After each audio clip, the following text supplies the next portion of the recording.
सतगुरुदेव की जय।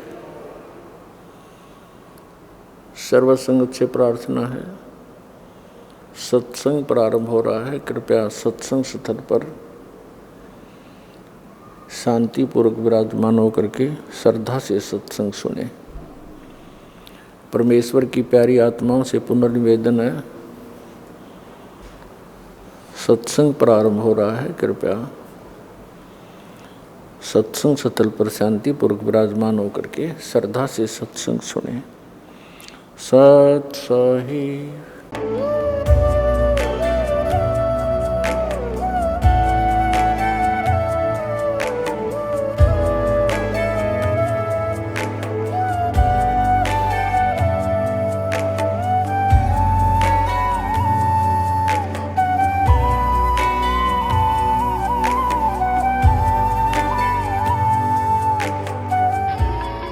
प्रभु राम देव भगवान अल्लाह खुदा ईश आदि नाम एक ही शक्ति के हैं।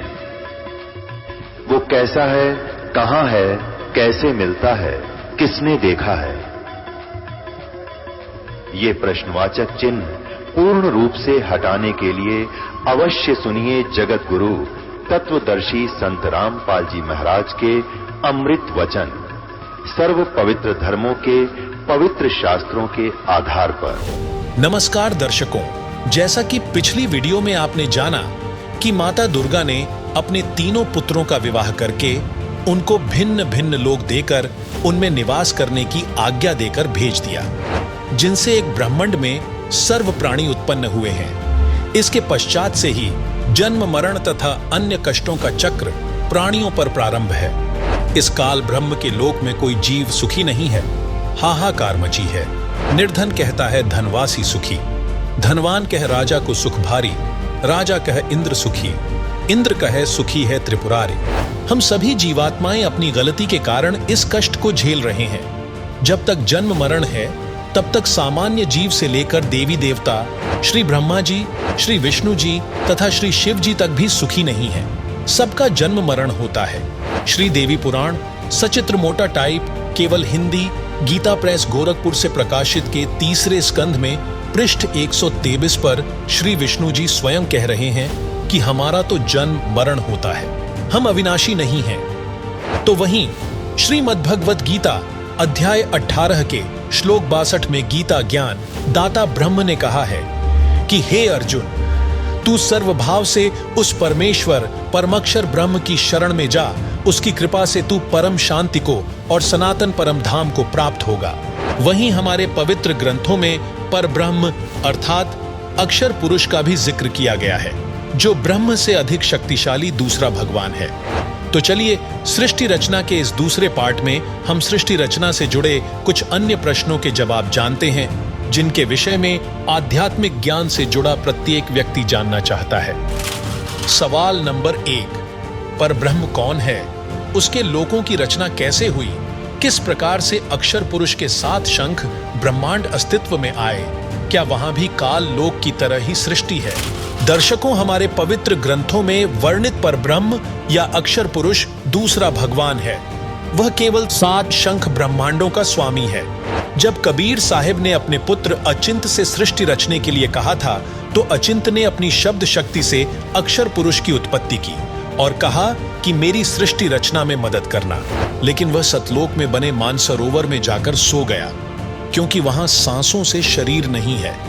कबीर परमेश्वर ने बताया है कि परब्रह्म ने अपने कार्य में गफलत की, क्योंकि यह मानसरोवर में सो गया, तथा जब परमेश्वर ने उस सरोवर में अंडा छोड़ा तो अक्षर पुरुष ने उसे क्रोध से देखा। इन दोनों अपराधों के कारण परमात्मा ने परब्रह्म को भी 7 शंख ब्रह्मांडों सहित सतलोक से बाहर कर दिया। इसके अलावा अक्षर पुरुष अपने साथी ब्रह्म की विदाई में व्याकुल होकर परमपिता कबीर परमेश्वर की याद भूलकर उसी को याद करने लगा, तथा सोचा कि क्षर पुरुष अर्थात ब्रह्म तो बहुत आनंद मना रहा होगा, वह स्वतंत्र राज्य करेगा।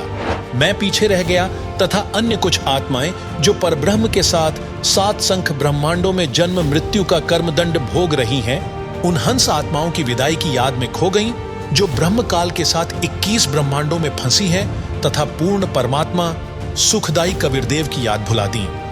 परमेश्वर कबीरदेव के बार बार समझाने पर भी उनकी आस्था कम नहीं हुई। वहीं परब्रह्म ने सोचा कि मैं भी अलग स्थान प्राप्त करूं तो अच्छा रहे। यह सोचकर राज्य प्राप्ति की इच्छा से परब्रह्म सारनाम का जाप प्रारंभ कर दिया। इसी प्रकार अन्य आत्माएं जो परब्रह्म के 7 शंख ब्रह्मांडों में फंसी हैं, ने सोचा कि वे जो ब्रह्म के साथ आत्माएं गई हैं, वे तो वहां मौज मस्ती मनाएंगे, हम पीछे रह गए। पर ब्रह्म के मन में यह धारणा बनी कि क्षर पुरुष अलग होकर बहुत सुखी होगा। यह विचार कर परब्रह्म ने अंतरात्मा से भिन्न स्थान प्राप्ति की ठान ली। पर ब्रह्म ने हठ योग नहीं किया, परंतु केवल अलग राज्य प्राप्ति के लिए सहज ध्यान योग विशेष कसक के साथ करता रहा।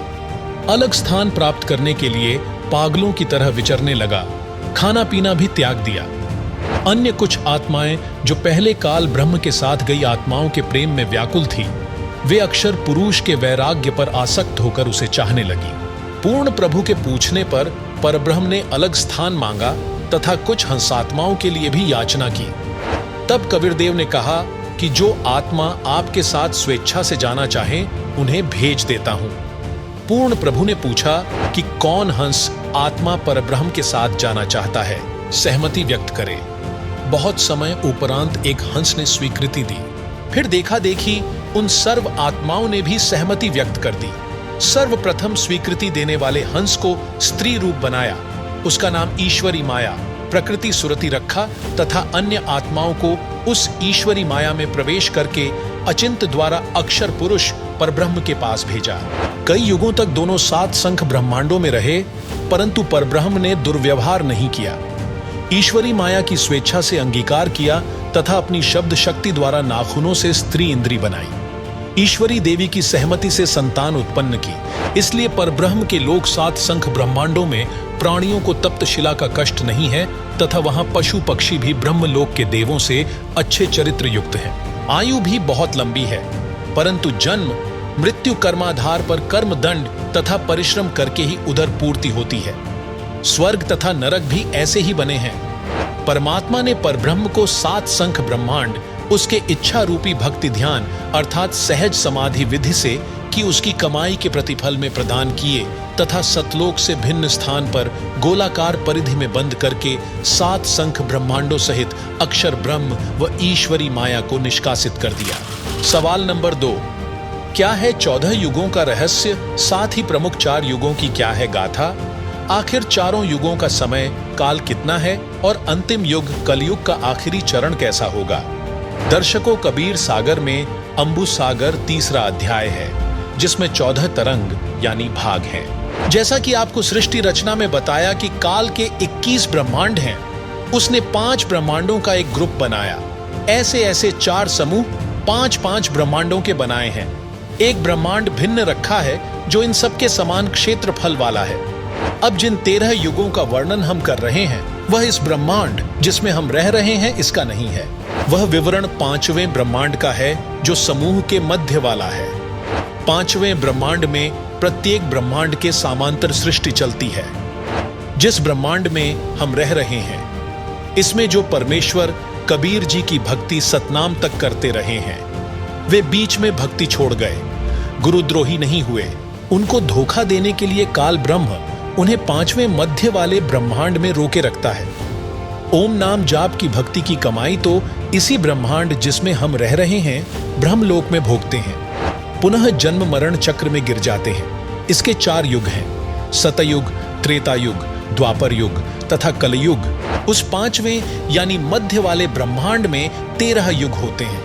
वहां पर वे जीव काल ब्रह्म द्वारा भेजे जाते हैं जो सोहम नाम का जाप करते हैं तथा जो केवल सतनाम का जाप करते हैं। सतनाम के जाप के ओम की भक्ति कमाई इस ब्रह्मांड के ब्रह्मलोक में भोगते हैं। दूसरे मंत्र सोह की कमाई इस 5वें ब्रह्मांड में भोगने के लिए भेज दिए जाते हैं। वहां भी एक ब्रह्मलोक है तथा अन्य लोक है। वहां के ब्रह्मलोक में सुख भोगने के पश्चात उनको अन्य द्वीपों में राजा रानी तथा जनता के रूप में जन्म दिया जाता है। फिर वे व्यक्ति वहां भी भक्ति करते हैं। उस 5वें ब्रह्मांड में होने वाले 13 युगों के नाम निम्न हैं: अघासुर युग, बलभद्र युग, द्वंद्व युग, पूर्वण युग, अनुमान युग, धीर्यमाल या धीरमाल युग, तारण युग, अखिल युग, विश्व युग, अक्षय तरुण युग, नंदी युग, हिंडोल युग, कंकवत युग, अब जानिए जिस ब्रह्मांड में हम रहते हैं वहां होने चारों युगों का विस्तृत विवरण। पहला सतयुग, इस युग की अवधि 17,28,000 वर्ष है, जिसमें मनुष्य की आयु प्रारंभ में 10 लाख वर्ष होती है, अंत में 1 लाख वर्ष होती है। तो वहीं मनुष्य की ऊंचाई 21 हाथ यानी लगभग 100 से 150 फुट होती है। दूसरा त्रेता युग, इस युग की अवधि 12,96,000 वर्ष होती है, जिसमें मनुष्य की आयु प्रारंभ में 1 लाख वर्ष होती है, अंत में 10,000 वर्ष होती है। वहीं मनुष्य की ऊंचाई 14 हाथ यानी लगभग 70 से 90 फुट होती है। द्वापर युग, इस युग की अवधि 8,64,000 वर्ष होती है, जिसमें मनुष्य की आयु 10,000 प्रारंभ में होती है और अंत में 1,000 रह जाती है। वहीं मनुष्य की ऊंचाई 7 हाथ यानी 40 से 50 फुट होती है। कलयुग, इस अंतिम युग की अवधि 4,32,000 वर्ष होती है, जिसमें मनुष्य की आयु 1,000 वर्ष से प्रारंभ होती है, अंत में 20 वर्ष रह जाती है तथा ऊंचाई 3.5 हाथ यानी 10 फुट होती है, अंत में 3 फुट रह जाती है। अब सुनिए संत रामपाल जी महाराज के मुखारबिंद से सत्संग और जानिए कलयुग के अंत में क्या होगा। 10वां अवतार और आवेगा, निकलंक नाम तय, कलयुग के एंड में, कलयुग के अंत में। और उस समय ये कृत घनी प्राणी हो जाएंगे, सभी भक्ति से दूर होंगे, व्यभिचारी, मांसाहारी और जालिम जुल्म बेहया, कोई शर्म नहीं रहेगी, कोई लाज नहीं रहेगी, सरेआम दुष्कर्म करा करेंगे, जल खोद करा करेंगे, कच्चा आहार करा करेंगे। एंड ऑफ द कलयुग में जमीन उपजाऊ नहीं रहेगी, 4.5 फुट तक जमीन का उपजाऊ अंश खत्म हो जाएगा। यानी 3 हाथ लगभग 4.5 फुट तक उपजाऊ अंश जमीन का समाप्त हो जाएगा। कोई भी फलदार वृक्ष नहीं उगेंगे, ना कोई फसल होया करेगी और वर्षा नहीं होया करेगी। प्रदूषण इतना हो जाएगा कि वर्षा ऐसे होगी जैसे ओस गिरा करे, और सभी प्राणी कच्चा ही गोश्त मांस खाया करेंगे। उस समय लास्ट ऑफ द कलयुग, एंड ऑफ द कलयुग में, कलयुग के अंत में 20 वर्ष की आयु मनुष्य की रह जाएगी, मानव की। और उसमें से 5 खंड बताए हैं सूक्ष्म वेद में, यानी 15 वर्ष की आयु में जन्म भी हो लेगा, जवान भी हो लेगा और गर्भारी भी हो लेगा और मृत्यु को भी प्राप्त हो लेगा। 5 वर्ष की लड़की को संतान होनी प्रारंभ हो जाया करेगी और सभी प्राणी बहुत ठगने से हो जाएंगे, 1.5-2 फुट के आसपास इनका कद रह जाओ। उस समय ये कृत घनी प्राणी इतने हो जाएंगे, बहुत घने। उस समय कुछ एक पुण्यात्मा रहेंगी जो तब भी भगवान से डरने वाली होंगी। वो होंगे ऐसे ही, मांसाहारी भी होंगे, लेकिन जगह भगवान की अवश्य होगी। वो कौन होंगे? जो अब इस कलयुग में, अब ये भगवान का मार्ग हजारों वर्षों तक चलेगा। जो पुण्यात्मा इस मार्ग पर लगेंगी, भक्ति करेंगी और आजीवन मर्यादा में रहे, वो तो सतलोक चले जाएंगे। और जो जिनके पैर फिसल गए, नहीं पार हो पाए, वो फिर ऐसे इस कलयुग में मनुष्य के जन्म प्राप्त करते रहेंगे। इतने दयालु हैं ये परमात्मा। लेकिन मनुष्य जीवन में कौन सा ये प्राणी सुखी होगा? तो उस समय क्या होगा कि निकलंक नाम का एक अवतार आवेगा। वो कौन होगा? राजा हरिश्चंद्र की आत्मा होगी। राजा हरिश्चंद्र जी जो सतयुग में एक महान आत्मा सुप्रसिद्ध हुए, ऐसे दानवीर थे, ऐसे धर्मात्मा थे, ऐसे सत्यवादी थे कि उन्होंने अपने वचन के ऊपर राज त्याग दिया था।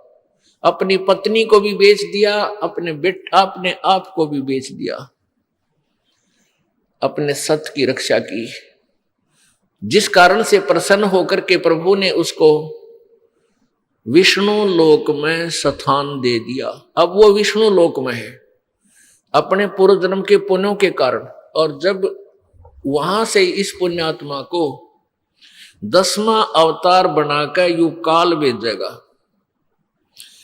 यो गीता जी में कहता है कि मैं अपने अंश अवतार रचता हूं और फिर उनमें प्रवेश करके सारा काम करता हूं। इसलिए गीता जी अध्याय नंबर 4 के श्लोक नंबर 5 और 9 में कहा कि अर्जुन, तेरे और मेरे बहुत जन्म हो चुके हैं, तू नहीं जानता मैं जानता हूं। फिर कहता है 9वें श्लोक में कि मेरे जन्म और कर्म अलौकिक हैं। अब कर्म कैसे अलौकिक हैं? श्री कृष्ण में प्रवेश करके महाभारत करवा दी, युद्ध करवाया। ओह, परशुराम का जन्म दिया, परशुराम में प्रवेश करके अक्षत्रियों को मार डाला और पाप परशुराम का रख दिए सारे। ऐसे ही राजा हरिश्चंद्र जी को नीकलंक नाम से संभल नगरी में विष्णुदत्त शर्मा के घर पे इसका जन्म होगा 10वें अवतार का। 10वां अवतार जो होगा संभल नगरी में, और विष्णुदत्त शर्मा नाम का एक ब्राह्मण होगा, उसके घर पे जन्म होगा। और वो विशेष अलग से ही वैरायटी का बालक होगा। उसका उन अन्य से तगड़ा शरीर होगा, क्योंकि वो स्पेशल भेज रखा होता है तो। और उसकी लंबी तलवार होगी। इन कृतघ्नी प्राणियों को ऐसे काटेगा नु, जैसे या करेन गेहूं काटा करे, ऐसे काटेगा नु, बुरी तरह इनको खत्म करेगा। फिर क्या होगा? उन प्राणियों को बख्शा जाएगा जो उस समय भी भगवान से डरने वाले होंगे। इतना प्रदूषण उस समय क्या होगा? फिर परमात्मा अपनी मेहर से, पुण्यात्मा, एक तो परमात्मा ने विधान बना के छोड़ दिया, तो विधान जो भगवान ने बनाया है उसके ऊपर ये साइंटिस्ट अपना अनुभव करके थोड़ी रिसर्च कर लेते हैं और फिर वो भगवान को रिजेक्ट करना प्रारंभ कर देते हैं। ये इनकी महाभूल है। अब पीछे कई वर्षों से रट्टा लगा रखा था कि प्रदूषण इतना बढ़ गया, ग्लेशियरिन खत्म होगी, बर्फ नहीं पड़ेगी। अरे कई इतनी बर्फ गिर दी बिना गिनती की। वो न्यो का न्यो प्रदूषण है, न्यो का न्यो सारा सौदा है, डूंडा उठा दिया। तो भगवान की अपनी विट्टो पावर न्यारी है।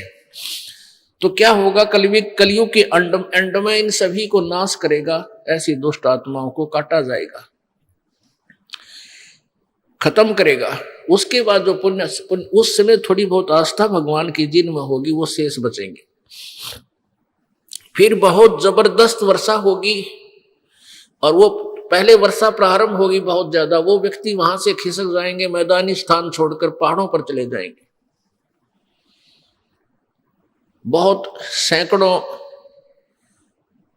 सैकड़ों फुट पानी पूरी पृथ्वी पर हो जाएगा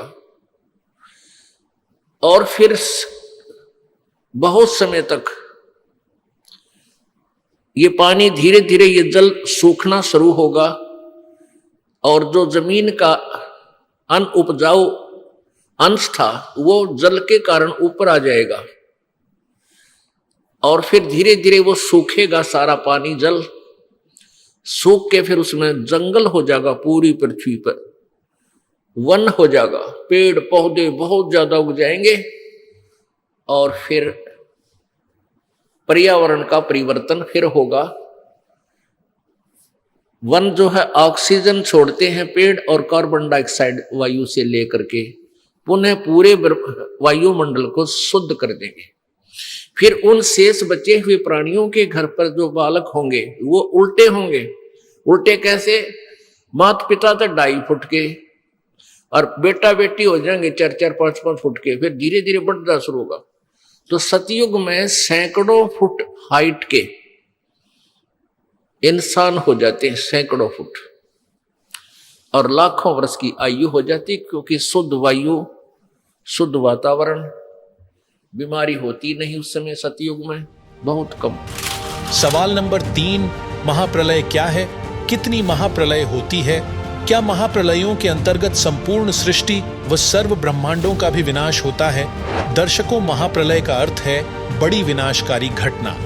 हिंदू धर्म ग्रंथों में महाप्रलय को सृष्टि के चक्र का अंत माना जाता है, जहां ब्रह्मांड का विनाश हो जाता है। महाप्रलय 3 प्रकार की होती है। एक तो काल ज्योति निरंजन करता है। महाकल्प के अंत में जिस समय ब्रह्मा जी की मृत्यु होती है, ब्रह्मा जी की रात्रि 1000 चतुर्युग की होती है तथा इतना ही दिन होता है।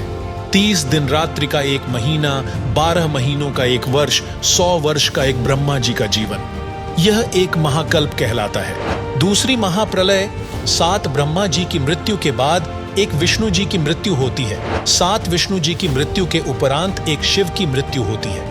इसे दिव्य महाकल्प कहते हैं। उसमें ब्रह्मा, विष्णु, शिव सहित इनके लोकों के प्राणी तथा स्वर्ग लोक, पाताल लोक, मृत्यु लोक आदि में अन्य रचना तथा उनके प्राणी नष्ट हो जाते हैं। उस समय केवल ब्रह्मलोक बचता है, जिसमें यह काल, ज्योति निरंजन तथा दुर्गा 3 रूपों महाब्रह्मा, महासावित्री, महाविष्णु, महालक्ष्मी और महाशिव अर्थात सदाशिव महादेवी पार्वती के रूप में 3 लोक बनाकर रहते हैं। इसी ब्रह्मलोक में एक महास्वर्ग बना है, उसमें चौथी मुक्ति प्राप्त प्राणी रहते हैं। तीसरी महाप्रलय एक ब्रह्मांड में 70,000 बार त्रिलोकीय शिव यानी काल के तमोगुण पुत्र की मृत्यु हो जाती है।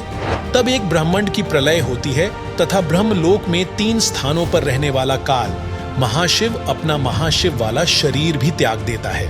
इस प्रकार यह एक ब्रह्मांड की प्रलय अर्थात तीसरी महाप्रलय हुई तथा उस समय एक ब्रह्मलोकीय शिव काल की मृत्यु हुई तथा 70,000 त्रिलोकीय शिव काल के पुत्र की मृत्यु हुई अर्थात एक ब्रह्मांड में बने ब्रह्मलोक सहित सर्वलोकों के प्राणी विनाश में आते हैं। इस समय को परब्रह्म अर्थात अक्षर पुरुष का एक युग कहते हैं। इस प्रकार गीता अध्याय 8 श्लोक 16 का भावार्थ समझना चाहिए। अब जानिए ब्रह्मा, विष्णु, शिव, ब्रह्म और परब्रह्म की आयु। ब्रह्मा, विष्णु, महेश ये तीनों नासवान हैं। एक ब्रह्मा की आयु कितनी है? जैसे एक चतुर्युग होता है, सतयुग, त्रेता, द्वापर, कलयुग, ये मिलकर चतुर्युगी होती है और इसकी कुल वर्ष संख्या 43,20,000 वर्ष है। ऐसी 1000 चतुर्युग 1008 है। वैसे इसमें 14 मनवंतर निकल जाते हैं, 14 इंद्र के शासन खत्म हो जाते हैं और 72 चतुर्युग तक एक इंद्र का शासन रहता है, शासन काल है। तो ऐसे वैसे तो 1008 बनते हैं, लेकिन लंब संप इनको 1000 चतुर्युग देते हैं। इतना तो ब्रह्मा जी का दिन, इतनी ही रात्रि, ऐसे 30 दिन रात का एक महीना बना इनका देवताओं का, और 12 महीनों का एक वर्ष हो गया। ऐसे बने हुए 100 वर्ष की आयु है श्री ब्रह्मा रजगुण की, और इसे 7 गुणी विष्णु जी की, इससे अधिक, और विष्णु जी से 7 गुना अधिक है शंकर भगवान तमोगुण शिव की। और जब 70,000 बार ये तमोगुण शंकर भगवान की मृत्यु हो लेगी, तब एक ब्रह्मांड का विनाश होगा और इस सरपुरुष का नाश होगा इस काल का। फिर एक ब्रह्मांड के सब प्राणी इसमें आग लग जाएगी, जैसे पृथ्वी के ऊपर सब जल हो जाएंगे जहाँ जहाँ भी पृथ्वियाँ हैं, और फिर एकदम 11 सूर्य और सौरमंडल से घूमते हुए यहाँ आ जाएंगे और इन सब को फूंक डालेंगे। तो ऐसे पृथ्वी तत्व को जल तत्व ग्रहण करेगा, खत्म करेगा, ग्रास लेगा। जल तत्व को अग्नि, अग्नि को वायु, वायु को आकाश। तो उस समय इस ब्रह्म की मृत्यु होगी सरपुरुष की, और ये एक युग होगा किसका? अक्षर पुरुष का। एक युग, ध्यान रखना, क्योंकि ये गणित की रीति से समझना होगा आपने। तो ये सभी प्राणी, और ये दुर्गा भी, काल भी, सरपुरुष, इनका पिता ब्रह्मा विष्णु में, इसका ये सब नष्ट हो जाएंगे। परमात्मा के विधान अनुसार ये एज इट इज प्राणी सब ऊपर को उठ जाएंगे एकदम। जीवात्मा मरती नहीं, लेकिन उसमें पीड़ा बहुत होती है जब अग्नि लगती है, इसमें सब बुरा हाल हो जाता है। फिर ये ऊपर उठ जाएंगे, ये 5 तत्व यही रह जाएंगे, घूमते रहेंगे सूक्ष्म रूप में। ये ऊपर दूसरे ब्रह्मांड में चले जाएंगे, वहाँ जाकर फिर दोनों का, दुर्गा और काल का युवा शरीर बन जाएगा। उसके बाद ये अपना फिर ग्रस्त कर्म से या वचनों से फिर धीरे धीरे अपनी सृष्टि वहाँ दूसरे ब्रह्मांड में प्रारंभ करते हैं। ऐसे चलता है। तो हमने लेना है समय। तो ये जो 70,000 बार त्रिलोक की शिव की मृत्यु हुई, ये एक बार इस काल की मृत्यु हुई, इसके जन्म और कर्म कैसे अलौकिक हैं। ये किस अपने आप को अजन्मा क्यों कहता है। यहाँ मर गया, वहाँ परमात्मा के विधान अनुसार इसकी फिर दोबारा युवा शरीर दोनों का हो जाता है, दुर्गा का और इस काल का। लेकिन जन्म मृत्यु है इसकी। उसके बाद ये एक युग हो गया अक्षर पुरुष का। अब ऐसे 1000 युग का दिन अक्षर पुरुष का, इतनी ही रात्रि, 30 दिन रात का फिर एक महीना हो गया, और 12 महीने का ऐसे उसका एक वर्ष बना। ऐसे जो इस गिनती से, इस रीति से जो उनके एक युग बना, 12 महीनों का एक वर्ष हुआ, और 100 वर्ष की आयु होगी अक्षर पुरुष की, उसका भी नाश होगा। फिर देख कितनी लंबी आयु है। 70,000 बार शिव मर लेगा, एक ब्रह्म की मृत्यु होगी, वो युग होगा इस काल का, इस अक्षर पुरुष का एक युग होगा। और ऐसे 1000 युग का दिन, इतनी रात्रि, और फिर 30 दिन रात का महीना, 12 महीने का एक वर्ष, और 100 वर्ष की आयु अक्षर पुरुष की, और फिर भी मृत्यु होगी। इसलिए इसको अक्षर भी लिखकर नासवान कहा गया है। एती उम्र बुलंद मरेगा अंतरे, क्यों? क्योंकि सतगुरु लगे न कान न भेंटे वो संतरे। ओए होए, इतनी लंबी उम्र भी होगी तो भी तेरी अंत में मृत्यु होगी। कारण क्या है कि तुझे वो तत्वदर्शी संत नहीं मिले, और मिले तो तुमने मानी नहीं। जैसे पहले परमात्मा के मिले किनको? आदरणीय धर्मदास साहिब जी को, आदरणीय मलुकदास साहिब जी को, आदरणीय नानक साहिब जी को, आदरणीय दादू साहिब जी को, आदरणीय गरीबदास साहिब जी गांव छुड़ानी जिला दद्दर हरियाणा वाले को, आदरणीय घीसा दास जी गांव खेकड़ा जिला मेरठ उत्तर प्रदेश वाले को। इन्होंने वही डंडोरे पीटे थे, पर मानना नहीं कोई। उनके जाने के बाद ग्रुप जरूर बन गए उनके पीछे, लेकिन उन्होंने क्या बोला था अपनी वाणी में, उसके निकट भी नहीं कोई समाज ये सत्कर्मा। अब क्या हुआ? अब क्या बताया कि एती उम्र बुलंद मरेगा अंतरे, सतगुरु लगे न कान न भेंटे वो संतरे। सवाल नंबर 4, जिन महापुरुषों व संतों को परमात्मा आकर मिले, उन्होंने अपनी वाणियों और ग्रंथों में सृष्टि रचना का क्या प्रमाण दिया है? दर्शकों, परमात्मा का साक्षात्कार करने वाले महापुरुषों और संतों ने सृष्टि रचना के बारे में एक समान प्रमाण दिया है, और उनके अनुभव भी समान है। अब हम आपको कुछ ऐसे महापुरुषों की वाणी से सृष्टि रचना के प्रमाण देंगे जिन्होंने परमात्मा का साक्षात्कार किया। कबीर परमात्मा की वाणी में सृष्टि रचना का प्रमाण। 600 वर्ष पहले परमात्मा कबीर जी ने जो वाणी बोली थी, पवित्र कबीर सागर के अंदर विद्यमान है। आप देखिएगा, प्रथम खंड कबीर पंथी भारत पथिक स्वामी युगलानंद बिहारी द्वारा पुरस्कृत। और ये कहाँ से छपा है? प्रकाशक एवं मुद्रक हैं खेमरा श्री कृष्ण दास प्रकाशन, अध्यक्ष श्री वेंकटेश्वर प्रेस, खेमरा श्री कृष्ण दास मार्ग, मुंबई से। अब इसके अंदर हम आपको दिखाते हैं सृष्टि रचना। ये है ज्ञान बोध नामक एक अध्याय है, और ये बोध सागर एक खंड है। ये देखिएगा 21 पृष्ठ पे नीचे। परमात्मा ने 600 वर्ष पहले अपनी प्यारी आत्मा धर्मदास को ये ज्ञान दिया था।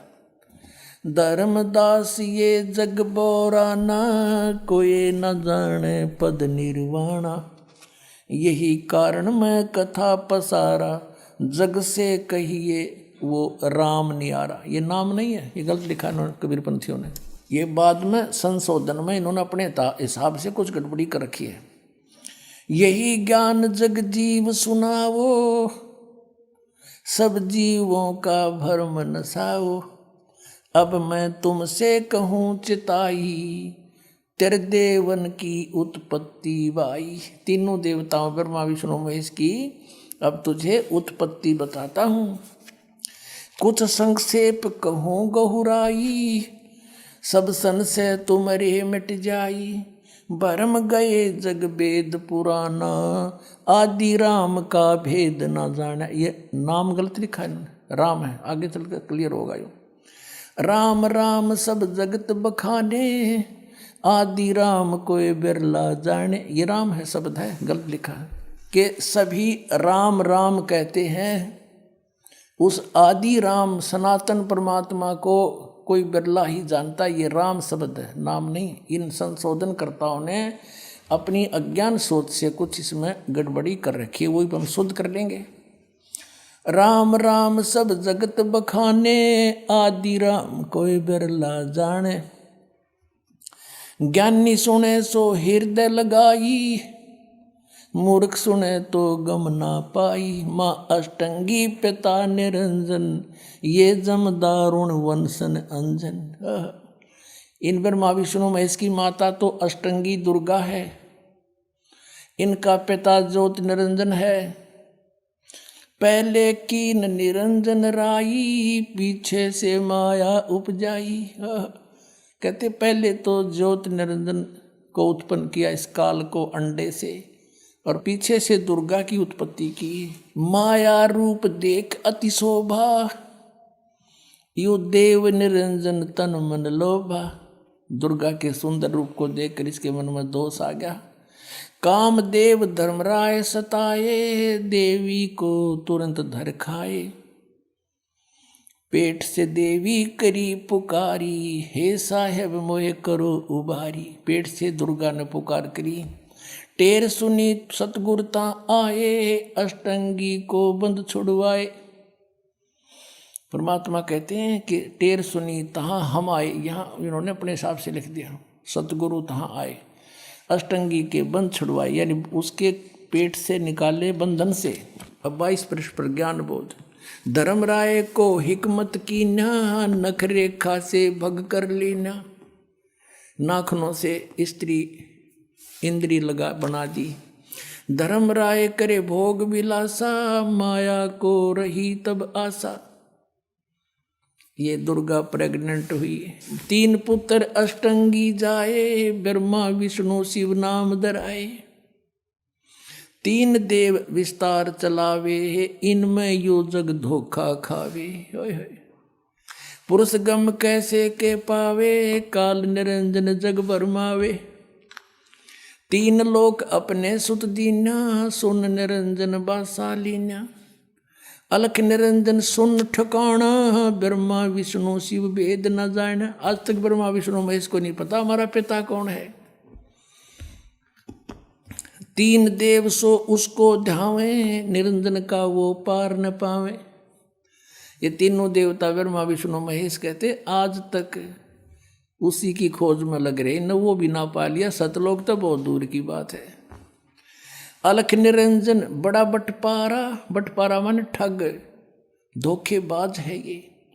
और 3 लोग जीव कीन आहारा, तीनों लोग के जीवों को खा रहा है। पाताल लोक, स्वर्ग लोक, पृथ्वी लोक। ब्रह्मा विष्णु शिव नहीं बचाए, सकल खाए पुन धूल उड़ाए। ब्रह्मा विष्णु महेश को भी खाता है, इनकी भी जन्म मृत्यु होती है। तिनके सुत हैं तीनों देवा, अंदर जीव करते हैं सेवा। कहते हैं इन दुर्गा और काल के 3 पुत्र हैं, और ये तत्व ज्ञानहीन प्राणी इन की पूजा करते हैं, काल की पूजा करते हैं। ये अकाल पुरुष का हो नहीं चीन्या, काल पाए सभी गैलीन्या। 3 देव और असुर अवतारा, ताको बजे सकल संसारा। 3 देवताओं को, और फिर जैसे राम के साथ रावण की भी गिरले महिमा गाँव हैं, कहते हैं असुरों को भी गिरले बजे ये। और 3 गुणों का ये विस्तारा, धर्मदास मैं कहूँ पुकारा। तीनों गुण, रजगुण ब्रह्मा, सतगुण विष्णु, तम गुण शिव जी। गुण तीनों की भक्ति में ये भूल पड़ो संसार, कहे कबीर निज नाम बिन कैसे उतरो पार। 3 देव की करते भक्ति, उनकी कदे ना होए मुक्ति। अपने आत्माओं परमात्मा ने 600 वर्ष पहले आकर यह अपने द्वारा रची हुई सृष्टि एज इट इज बता दी थी। आदरणीय संत गरीबदास साहिब जी के सदग्रंथ साहिब अर्थात अमर ग्रंथ के अध्याय आदि रमैणी के पृष्ठ नंबर 690 से 692 में सृष्टि रचना का प्रमाण जादिन आद रमैणी अदली सारा जाजन होते धू धू कौरव, यानी प्रलय था, यहां पर कुछ भी नहीं था। सतपुरुष की न प्रकाशा होते कबीर तकत खवासा, सतपुरुष की न प्रकाशा यानी अपने शब्द से ये सारी प्रकृति ऊपर सतलोक की उत्पन्न करी, और वहां पर सतपुरुष बंदी छोड़ यानी कबीर साहब वहां पर सतलोक में रहते थे। सतपुरुष की न प्रकाशा होते तब तकत कबीर खवासा, मनमोही मनमोहनी सरजी माया और सतपुरुष से ख्याल बनाया। आदरमणी अदली सारा जाजन होते धू धू कारा, सतपुरुष की न प्रकाशा होते तख्त कबीर खवासा। मनमोहनी सरजी माया सतपुरुष एक ख्याल बनाया कि निरंजन न्यू ना माने या माया बनाई। धर्मराय सिरजे दरबानी 64 युग तक सेवा ठानी। धर्मराय सिरजे दरबानी 64 युग तप सेवा ठानी। पुरुष पृथ्वी जाकू दीनी, ये पृथ्वी है सारे लोग, हमने पृथ्वी सिर्फ यही मान रखी है, नहीं, पृथ्वी 21 ब्रह्मांड ये सारी पृथ्वी है। इसमें 49 करोड़ पृथ्वी कबीर साहब ने बताई, 49 करोड़ पृथ्वी है, पूरा 21 ब्रह्मांड दे दिया। पृथ्वी जाकू दीनी और राज करो देवा आधीनी। जब पहली बार ये ब्रह्मांड दिए न्यू कहा था बेटा आधीन भाव से राज करना, नम्र भाव से रहना और सत्य का राज करना। ब्रह्मांड 21 राज तुम दीना और मन की इच्छा सब जुग लीना। माया मूल रूप एक छाजा, मोह लिए जिन्हू धर्मराजा। उस माया के ऊपर ये ज्योत निरंजन आसक्त हो गया। धर्म के मन चंचल चित धार्या और मन माया का रूप विचारा। चंपल चेरी चंचल चेरी चपल चिरागा, या के पर से सर्वस जागा। धर्म राय किया मन का बागी और विषय वासना मन से जागी। आदि पुरुष अदली अनुरागी और धर्म राय दिया दिल से त्यागी। सतपुरुष ने, आदि पुरुष ने, अदली पुरुष ने और धर्मराज दिया दिल से त्यागी। अपने बेटे को अपने दिल से त्याग दिया, अर्थात उससे नफरत होगी। अक्यों कितना जोगा भी कौन है, तो जमाने कमा निकला। इसने इसी गलती कर दी, अपनी बहन पर बदनीत कर ली। कहते हैं आदि पुरुष अदली अनुरागी, धर्म राय दिया दिल से त्यागी। पुरुष लोक से दिया ढहाई, अगम दीप चल आए भाई। पुरुष लोक सतलोक से इसको ढा दिया, धक्का दे दिया 21 ब्रह्मांड के समेत। सहजदास जिस दीप रहनता, कारण कौन कौन कुलपंथा। धर्म राय बोले दरबानी, सुनो सहजदास ब्रह्मज्ञानी। धर्मराय, इसको धर्मराय भी कहते हैं काल को। जब वो सहजदास के दीप में आया, सहजदास ने बोला भाई कौन है तू? तने बोला भाई मेरी बात सुनो, मैं ज्योत निरंजन हूं। 64 युग हम सेवा कीनी और पुरुष पृथ्वी हमको दीनी। चंचल रूप बया मन बोरा और मन मोहनी ठगिया बोरा। अब उस कर्म ने करके निरंजन बहुत पश्चाताप करे से, बहुत पछताया। ने बोला भाई मेरे से गलती होगी और मेरे मन में खोट आ गया, जिसका परिणाम मन यू भोगना पड़ गया, पर मेरे पर रहम करवा दो। सतपुरुष के नामन भाए और पुरुष लोग थे हम चले आए, क्योंकि भगवान बंदी छोड़ के हम नहीं भाए मन में ही बे, और इसलिए वहां से हम चले आए। सतपुरुष के नामन भाए और पुरुष लोक से हम चले आए। अमर दीप अगर दीप सुनत बड़बागी और सहज दास मेटो मन पागी। ये मेरे मन में जो खोट हुआ था, इस कर्म ने तुम मिटवा दे मेरे ने। बोले सहज दास दिलदानी, भाई हम तो चौकर हम तो चाकर सत सहदानी। मैं तो भाई सतपुरुष का नौकर हूं, उनका सेवक से, उनका बेटा ला लो, पर भाई उनके हुक्म बिना मैं तो देख तुझे रख नहीं सकता। सत्पुरुष से अर्ज गुजारूं, उनसे पूछूंगा और जब तुम्हारा बेमान उतारो, 21 ब्रह्मंड तेरे जब यहां रहने दूंगा अगर वह कह देंगे तो। सहज दास किया पियाना, सहज दास को किया पियाना, अपनी सुरत द्वारा, पियाना माने प्रस्थान करना, अपनी सुरत द्वारा सतलोक पहुंचा और सतलोक लिया परवाना। वहां जाकर अर्ज करी कि क्या आदेश है मालिक आपका, ऐसे ऐसे ज्योत निरंजन। वो मेरे आगे हाथ जोड़े खड़ा है और बंदी छोड़, आप कृपा कर दो तो आप कहो तो उसने वहां रख लूं। तो सतपुरुष नाराज हो गए कि सहजदास कति नहीं, 3 वचन कहता हूं उसको यहां से कति निकाल दे, वो यहां नहीं रहने के लायक है, फिर को बद करेगा यू जी, मानने का कोई नहीं। सतपुरुष साहब सरबंगी, अब सतपुरुष की महिमा गाता है सहजदास। जो प्रार्थना करते ना, हम किसी के पास कोई वस्तु मांगे, जैसे मेरे पास कोई आवे और मैं हूं मान ले किसी बड़े अधिकारी का नीचे सेवक नौकर है, तो मैं जाऊंगा साहब के पास अपने व्यक्ति के काम करवाना ही, तो पहले उसको सराहूंगा, परवरदिगार आप ऐसे हो, आप ऐसे हो, उसने राजी बोल के प्रसन्न करना चाहूंगा और फिर अपना सवाल कहूंगा जी ऐसे ऐसे मेरा रिश्तेदार है, अरे काम है, अगर वो आप कर सकते हो तो कृपा करो। तो यहां महाराज सहजदास सतपुरुष की महिमा गाता है। सत्य पुरुष साहब सर्वंगी यानी सर्वव्यापक,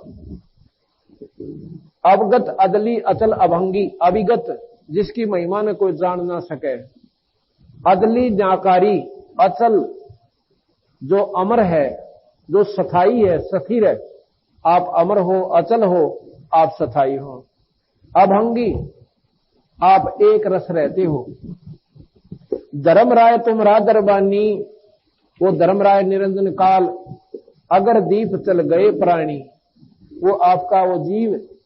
अब इसको भी प्राणी कहा गरीबदासियों ने कि वहां ये प्राणी है। श्री गुरु ग्रंथ साहिब पृष्ठ 839 मोहल्ला 1 राग बिलावलू अंश 1 में श्री नानक साहिब जी की वाणी में सृष्टि का प्रमाण आपे सच्चू किया कर जोड़ी, अंडज फोड़ी जोड़ी बिछोड़, धरती आकाश किए बैसन कुथाओ, राति दिनंतु किए भूभाव, जिन किए करी वे खणहारा, तृतीया ब्रह्मा विष्णु महेशा, देवी देव उपाय बेसा, पूर्ण पाणी अग्नि बिसराओ, ताही निरंजन साचो नाव, तिसु मही मनुआ रहिया लिवलाई, प्रणवती नानकू कालू न खाई। उपरोक्त अमृतवाणी का भावार्थ है कि सच्चे परमात्मा यानी सतपुरुष ने स्वयं ही अपने हाथों से सर्व सृष्टि की रचना की है। उसी ने अंडा बनाया, फिर फोड़ा तथा उसमें से ज्योति निरंजन निकला। उसी पूर्ण परमात्मा ने सर्व प्राणियों के रहने के लिए धरती, आकाश, पवन, पानी आदि 5 तत्व रचे। वह अपने द्वारा रची सृष्टि का स्वयं ही साक्षी है, दूसरा कोई सही जानकारी नहीं दे सकता। फिर अंडे के फूटने से निकले निरंजन के बाद तीनों श्री ब्रह्मा जी, श्री विष्णु जी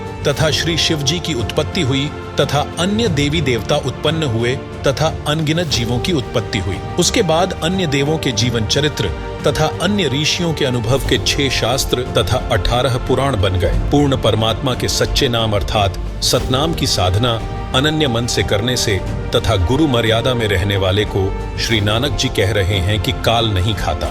सवाल नंबर 5, सभी धर्मों के धार्मिक सदग्रंथ जैसे कि पवित्र वेद, पवित्र श्रीमद् भगवत गीता, पवित्र कुरान शरीफ, पवित्र बाइबल आदि में सृष्टि रचना के बारे में क्या कहा गया है? दर्शकों अब सुनिए। पवित्र ऋग्वेद में सृष्टि रचना का प्रमाण ऋग्वेद मंडल 10 सूक्त 90 मंत्र 1। इस मंत्र में विराट काल यानी ब्रह्म का वर्णन है। गीता अध्याय 10 और 11 में भी इसी काल का ऐसा ही वर्णन है। अध्याय 11 मंत्र नंबर 46 में अर्जुन ने कहा है कि हे सहस्रा बाहु अर्थात 1000 भुजा वाले, आप अपने चतुर्भुज रूप में दर्शन दीजिए, जिसके हजारों हाथ, पैर, हजारों आंखें, कान आदि हैं। वह विराट रूप काल प्रभु अपने अधीन सर्व प्राणियों को पूर्ण काबू करके अर्थात 20 ब्रह्मांडों को गोलाकार परिधि में रोककर स्वयं इनसे ऊपर 21वें ब्रह्मांड में बैठा है। ऋग्वेद मंडल 10 सूक्त 90 मंत्र 2। इस मंत्र में परब्रह्म यानी अक्षर पुरुष का विवरण है, जो कुछ भगवान वाले लक्षणों से युक्त है, परंतु इसकी भक्ति से भी पूर्ण मोक्ष नहीं है, इसलिए इसे संदेह युक्त मुक्तिदाता कहा है। इसे कुछ प्रभु के गुणों युक्त इसलिए कहा है कि यह काल की तरह तप्त शिला पर भून कर नहीं खाता, परंतु इस परब्रह्म के लोक में भी प्राणियों को परिश्रम करके कर्माधार पर ही फल प्राप्त होता है तथा अन्न से ही सर्व प्राणियों के शरीर विकसित होते हैं। जन्म तथा मृत्यु का समय भले ही काल यानी क्षर पुरुष से अधिक है, परंतु फिर भी उत्पत्ति प्रलय तथा 84 लाख योनियों में यातना बनी रहती है। ऋग्वेद मंडल 10 सूक्त 90 मंत्र 3, ऊपर के ऋग्वेद मंडल 10 सूक्त 90 मंत्र 2 में वर्णित अक्षर पुरुष की तो इतनी ही महिमा है तथा वह पूर्ण पुरुष कबीरदेव तो इससे भी बड़ा है, अर्थात सर्वशक्तिमान है तथा सर्व ब्रह्मांड उसी के अंश मात्र पर ठहरे हैं। इस मंत्र में 3 लोकों का वर्णन इसलिए है क्योंकि चौथा अनामी लोक अन्य रचना से पहले का है। यही 3 प्रभुओं यानी क्षर पुरुष, अक्षर पुरुष तथा इन दोनों से अन्य परम अक्षर पुरुष का विवरण श्रीमद् भगवत गीता अध्याय 15 श्लोक संख्या 16-17 में है। ऋग्वेद मंडल 10 सूक्त 90 मंत्र 4, यही सर्व सृष्टि रचनहार प्रभु अपनी रचना के ऊपर के हिस्से में तीनों स्थानों जिसमें सतलोक, अलखलोक, अगमलोक में 3 रूप में स्वयं प्रकट होता है, अर्थात स्वयं ही विराजमान है। यहाँ अनामी लोक का वर्णन इसलिए नहीं किया क्योंकि अनामी लोक में कोई रचना नहीं है तथा अकह अर्थात अनामय लोक शेष रचना से पूर्व का है। फिर कहा है कि उसी परमात्मा के सतलोक से बिछुड़कर नीचे के ब्रह्म व परब्रह्म के लोक उत्पन्न होते हैं और वह पूर्ण परमात्मा खाने वाले ब्रह्म अर्थात विराट काल शाप वश 1 लाख मानव शरीरधारी प्राणियों को खाता है तथा न खाने वाले पर ब्रह्म अर्थात अक्षर पुरुष से, जो कि प्राणियों को खाता नहीं परंतु जन्म मृत्यु कर्म दंड ज्यों का त्यों बना रहता है, इन दोनों से भी ऊपर सर्वत्र व्याप्त है, अर्थात इस पूर्ण परमात्मा की प्रभुता सर्व के ऊपर है। कबीर परमेश्वर ही कुल का मालिक है, जिसने अपनी शक्ति को सर्व के ऊपर फैलाया है। जैसे सूर्य अपने प्रकाश को सर्व के ऊपर फैलाकर प्रभावित करता है, ऐसे पूर्ण परमात्मा ने अपनी शक्ति रूपी रेंज यानी क्षमता को सर्व ब्रह्मांडों को नियंत्रित रखने के लिए छोड़ा हुआ है। जैसे मोबाइल फोन का टावर एक देशीय होते हुए अपनी शक्ति अर्थात मोबाइल फोन की रेंज यानी क्षमता चहु ओर फैलाए रहता है, इसी प्रकार पूर्ण प्रभु ने अपनी निराकार शक्ति सर्वव्यापक की है, जिससे पूर्ण परमात्मा सर्व ब्रह्मांडों को एक स्थान पर बैठकर नियंत्रित रखता है। ऋग्वेद मंडल 10 सूक्त 90 मंत्र 5, उसके पश्चात उस परमेश्वर सतपुरुष की शब्द शक्ति से विराट अर्थात ब्रह्म, जिसे क्षर पुरुष व काल भी कहते हैं, अजायत अर्थात उत्पन्न हुआ है। इसके बाद विराट पुरुष अर्थात काल भगवान से अधि अथवा बड़े पुरुष यानी परमेश्वर ने भूमिम अर्थात पृथ्वी वाले लोक, काल ब्रह्म तथा परब्रह्म के लोक को अत्यरिचत अर्थात अच्छी तरह रचा, अथ यानी फिर पुरः अर्थात अन्य छोटे छोटे लोक, स यानी उस पूर्ण परमेश्वर ने ही जातः अथवा उत्पन्न किया अर्थात स्थापित किया।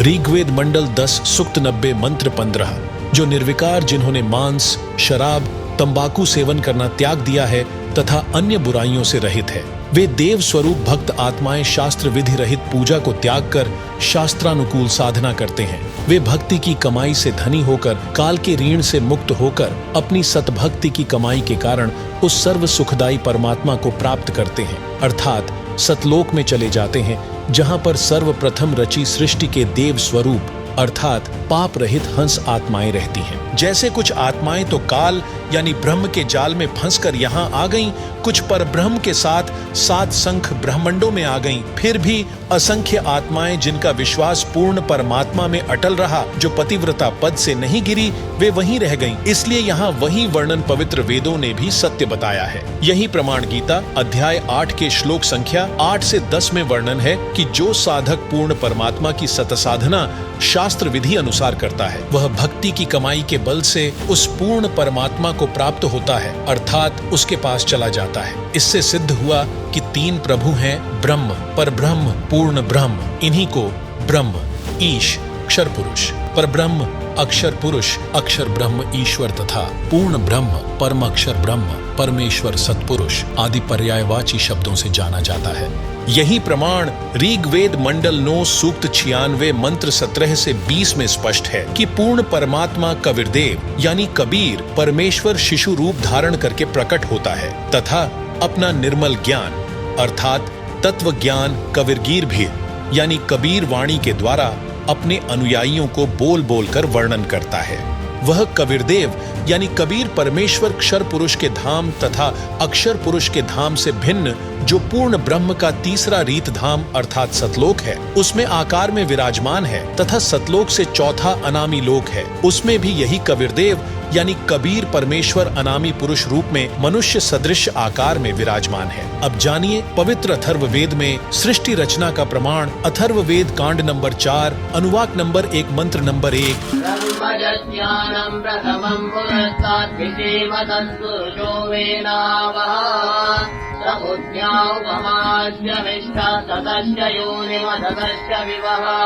पवित्र वेदों को बोलने वाला ब्रह्म अर्थात काल कह रहा है कि सनातन परमेश्वर ने स्वयं अनामय यानी अनामी लोक से सत्य लोक में प्रकट होकर अपनी सूझबूझ से कपड़े की तरह रचना करके ऊपर के सतलोक आदि को सीमा रहित स्वप्रकाशित अजर अमर अर्थात अविनाशी ठहराए तथा नीचे के परब्रह्म के 7 संख ब्रह्मांड तथा ब्रह्म के 21 ब्रह्मांड व इनमें छोटी से छोटी रचना भी उसी परमात्मा ने अस्थायी की है। अथर्ववेद कांड नंबर 4 अनुवाक नंबर 1 मंत्र नंबर 2।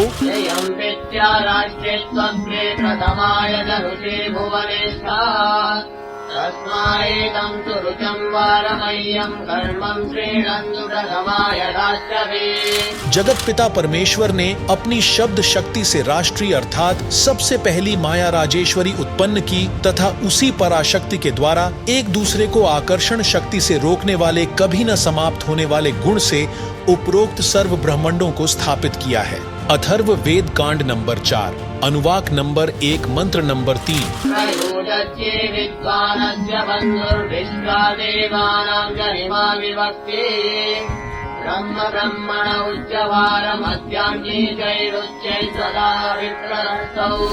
पूर्ण परमात्मा अपने द्वारा रची सृष्टि का ज्ञान तथा सर्व आत्माओं की उत्पत्ति का ज्ञान अपने निजी दास को स्वयं ही सही बताता है कि पूर्ण परमात्मा ने अपने मध्य अर्थात अपने शरीर से अपनी शब्द शक्ति के द्वारा ब्रह्म क्षर पुरुष काल की उत्पत्ति की तथा सर्व ब्रह्मांडों को ऊपर सतलोक अलख लोक अगम लोक अनामी लोक आदि तथा नीचे परब्रह्म के 7 संख ब्रह्मांड तथा ब्रह्म के 21 ब्रह्मांडों को अपनी धारण करने वाली आकर्षण शक्ति से ठहराया हुआ है।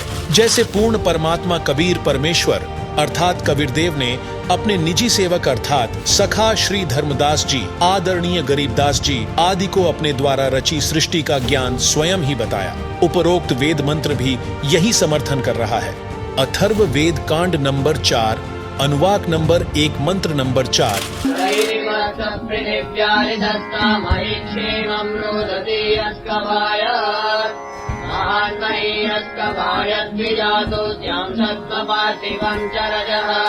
ऊपर के चारों लोक सत्य लोक अलख लोक अगम लोक अनामी लोक यह तो अजर अमर स्थायी अर्थात अविनाशी रचे हैं तथा नीचे के ब्रह्म तथा पर ब्रह्म के लोकों को अस्थायी रचना करके तथा अन्य छोटे छोटे लोक भी उसी परमेश्वर ने रचकर स्थिर किए।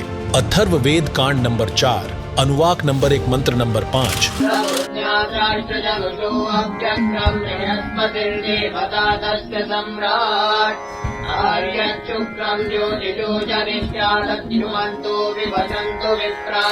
पूर्ण परमात्मा ने ऊपर के चारों लोकों में से जो नीचे से सबसे प्रथम अर्थात सत्यलोक में आष्ट्रा अर्थात अष्टंगी प्रकृति देवी दुर्गा की उत्पत्ति की। यही राजाधिराज जगत गुरु पूर्ण परमेश्वर अथवा सत्पुरुष है जिससे सबका वियोग हुआ है। फिर सर्व प्राणी ज्योति निरंजन अर्थात काल के वीर्य या बीज से दुर्गा अर्थात आष्ट्रा के गर्भ द्वारा उत्पन्न होकर स्वर्ग लोक व पृथ्वी लोक पर निवास करने लगे। अथर्ववेद कांड नंबर 4 अनुवाक नंबर 1 मंत्र नंबर 6।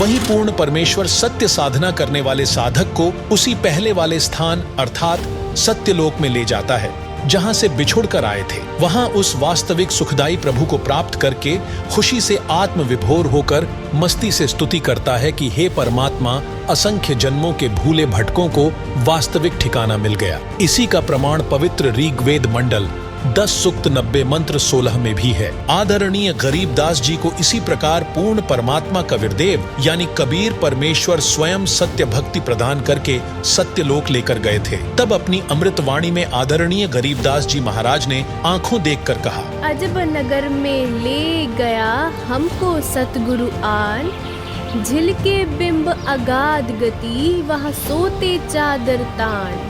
अथर्ववेद कांड नंबर 4 अनुवाक नंबर 1 मंत्र नंबर 7। सर्वाणं विगलं जैव बन्धुं बृहस्पतिं नमतावशरक्षात् संविश्वेशं जनिताय तातत्कविर्देवो न तपाय स्वधावान्। इस मंत्र में यह भी स्पष्ट कर दिया कि उस परमेश्वर का नाम कबीरदेव अर्थात कबीर परमेश्वर है, जिसने सर्व रचना की है, जो परमेश्वर अचल अर्थात वास्तव में अविनाशी, जिसका गीता अध्याय 15 श्लोक 16 से 17 में भी प्रमाण है, आत्माधार, जो पूर्ण मुक्त होकर सत्य लोक गए हैं उनको सतलोक ले जाने वाला, सर्व ब्रह्मांडों का रचनहार, काल यानी ब्रह्म की तरह धोखा न देने वाला ज्यों का त्यों, वह स्वयं कबीरदेव अर्थात कबीर प्रभु है। यही परमेश्वर सर्व ब्रह्मांडों व प्राणियों को अपनी शब्द शक्ति से उत्पन्न करने के कारण जनिता अर्थात माता भी कहलाता है, तथा पितरम अथवा पिता तथा बंधु अथवा भाई भी वास्तव में यही है, तथा देव अर्थात परमेश्वर भी यही है। इसलिए इसी कबीरदेव अथवा कबीर परमेश्वर की स्तुति किया करते हैं। त्वमेव माता च पिता त्वमेव बंधुच सखा त्वमेव विद्या च द्रविणम त्वमेव सर्वम मम देव देव। अब देखिए शिव पुराण में सृष्टि रचना का प्रमाण। अब शिव पुराण दिखाते हैं आप, ये देखिएगा शिव पुराण, संक्षिप्त शिव पुराण, सचित्र मोटा टाइप, केवल हिंदी।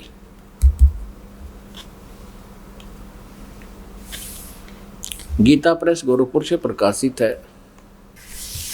संक्षिप्त शिव पुराण, सचित्र मोटा टाइप, केवल हिंदी।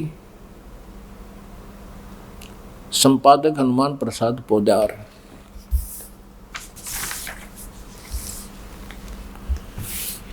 प्रकाशक एवं मुद्रक है गीता प्रेस गोरखपुर, गोविंद वन कार्यालय कोलकाता का संस्थान। अब यहाँ से शुरू करते हैं। ये रुद्र संहिता 98वां पृष्ठ शुरू करेंगे हम। संक्षिप्त शिव पुराण, ये रुद्र संहिता का 5वां अध्याय यहाँ समाप्त होता है। अपने पुत्र नारद की यह बात सुनकर लोक पितामह ब्रह्मा वहाँ इस प्रकार बोले। अब रुद्र संहिता का 6वां अध्याय हम पढ़ेंगे। ब्रह्मा जी ने कहा, ब्रह्मन देव शिरोमणे, तुम सदा समस्त जगत के उपकार में लगे रहते हो। तुमने लोगों के हित के कामना से ये बहुत उत्तम बात पूछी है। जिसमें समस्त चराचर जगत नष्ट हो गया था, सर्वत्र केवल अंधकार ही अंधकार था। न सूर्य दिखाई देते थे, न चंद्रमा, अनन्य ग्रहों और नक्षत्रों का भी पता नहीं था। न दिन होता था न रात। अग्नि, पृथ्वी, वायु और जल की भी सत्ता नहीं थी। उसमें तत्सद्ब्रह्म, इस श्रुति में जो सत्य सुना जाता है, एकमात्र वही शेष था। अब पृष्ठ 100 पे संक्षिप्त शिव पुराण रुद्र संहिता हम पढ़ रहे हैं। जिस परब्रह्म के विषय में ज्ञान और अज्ञान से पूर्ण उक्तियों द्वारा इस प्रकार विकल्प किए जाते हैं, उसने कुछ काल के बाद द्वितीय की इच्छा प्रकट की। उसके भीतर एक से अनेक होने का संकल्प उदित हुआ। तब उस निराकार परमात्मा ने अपनी लीला शक्ति से अपने लिए मूर्ति की कल्पना की। जो मूर्ति रहित परम ब्रह्म है, उसकी मूर्ति भगवान सदाशिव हैं। अर्वाचीन और प्राचीन विद्वान उन्हीं को ईश्वर कहते हैं। उस समय एकाकी रहकर स्वेच्छानुसार विहार करने वाले उन सदाशिव ने अपने विग्रह से स्वयं ही एक स्वरूप भूता शक्ति की सृष्टि की, जो उनके अपने श्री अंग से कभी अलग होने वाली नहीं थी। उस पराशक्ति को प्रधान प्रकृति, अब ध्यान करना, ये कौन है? ये दुर्गा है, जो इस काल के शरीर से निकली। उस समय एकाकी रहकर स्वेच्छानुसार विहार करने वाले सदाशिव ने, सदाशिव कौन है? ये काल है। अपने विग्रह माने शरीर से स्वयं ही एक स्वरूप भूता शक्ति की सृष्टि की, ये ब्रह्मा जी बता रहे हैं। अब परमेश्वर कबीर जी ने बताया कि काल ने दुर्गा को खा लिया था, उसके पेट से परमेश्वर कबीर जी ने इसको अलग किया था। यहाँ इनकी मिलती जुलती सी बात है, क्योंकि कबीर परमेश्वर जी ने ब्रह्मा जी को ये ज्ञान सुनाया था और ब्रह्मा जी ने कुछ अपना अनुभव, कुछ कबीर जी का ज्ञान मिला करके इसको सिरे चढ़ाया। उस समय एकाकी रहकर स्वेच्छा अनुसार विहार करने वाले उन सदाशिव ने अपने विग्रह माने शरीर से स्वयं ही एक स्वरूप भूता शक्ति की सृष्टि की, जो उनके अपने श्रीअंग से कभी अलग होने वाली नहीं थी। उस पराशक्ति को प्रधान प्रकृति, गुणवती माया, बुद्धि तत्व की जननी तथा विकार रहित बताया गया है। वह शक्ति अंबिका कही गई है। उसी को प्रकृति, ये ध्यान से याद रखना कि दुर्गा को प्रकृति भी कहते हैं। सर्वेश्वरी और त्रिदेव जननी, तीनों देवताओं की माता ब्रह्मा जी, विष्णु जी, शिव जी की जननी श्री दुर्गा जी को कहते हैं। वो त्रिदेव जननी, नित्य और मूल कारण भी कहते हैं। सदाशिव द्वारा प्रकट की गई उस शक्ति के 8 भुजाएं हैं। अंडरस्टूड हो गया कि इस दुर्गा के बारे में है। नाना प्रकार के आभूषण उसके श्री अंगों की शोभा बढ़ाते हैं। वह देवी नाना प्रकार की गतियों से संपन्न है और अनेक प्रकार के अस्त्र शस्त्र धारण करती है। क्लियर? एकाकिनी होकर भी वह समय संयोग वसात, वह माया संयोग वसात अनेक हो जाती है। इसी ने 3 रूप धारण किए थे, सावित्री, लक्ष्मी और उमा, जो ब्रह्मा, विष्णु और शिव से विवाह किया था। एकाकिनी होकर भी वह माया संयोग वसात अनेक हो जाती है। वे जो सदाशिव हैं, ये सरपुरुष के बारे में जानकारी है, ब्रह्मा विष्णु महेश के पिता के विषय में। ये उन्हें परम पुरुष ईश्वर शिव शंभु और महेश्वर कहते हैं। अब देखना 101 पृष्ठ पर रुद्र संहिता का हम ये 6वां अध्याय पढ़ रहे हैं। वे अपने सारे अंगों पर भस्म रमाए रहते हैं। उन काल रूपी ब्रह्म ने, इसे काल कहो चाहे ब्रह्म कहो, सर्वपुरुष कहो, ज्योति निरंजन कहो, उन काल रूपी ब्रह्म ने एक ही समय शक्ति के साथ, नाथ नहीं है, शक्ति के साथ यानी दुर्गा के साथ शिवलोक नामक अक्षेत्र का निर्माण किया था। उस उत्तम अक्षेत्र को काशी कहते हैं। वह परम निर्वाण या मोक्ष का स्थान है जो सबके ऊपर विराजमान है। वे प्रिया और प्रियतम रूप शक्ति और शिव, प्रिया और प्रियतम यानी पत्नी और पति रूप में दुर्गा और ये काल रूपी ब्रह्म कहो चाहे इसको सदाशिव कहो, ब्रह्मा विष्णु महेश का पिता। दुर्गा और काल जो परमानंद स्वरूप है उस मनोरम क्षेत्र में नित्य निवास करते हैं।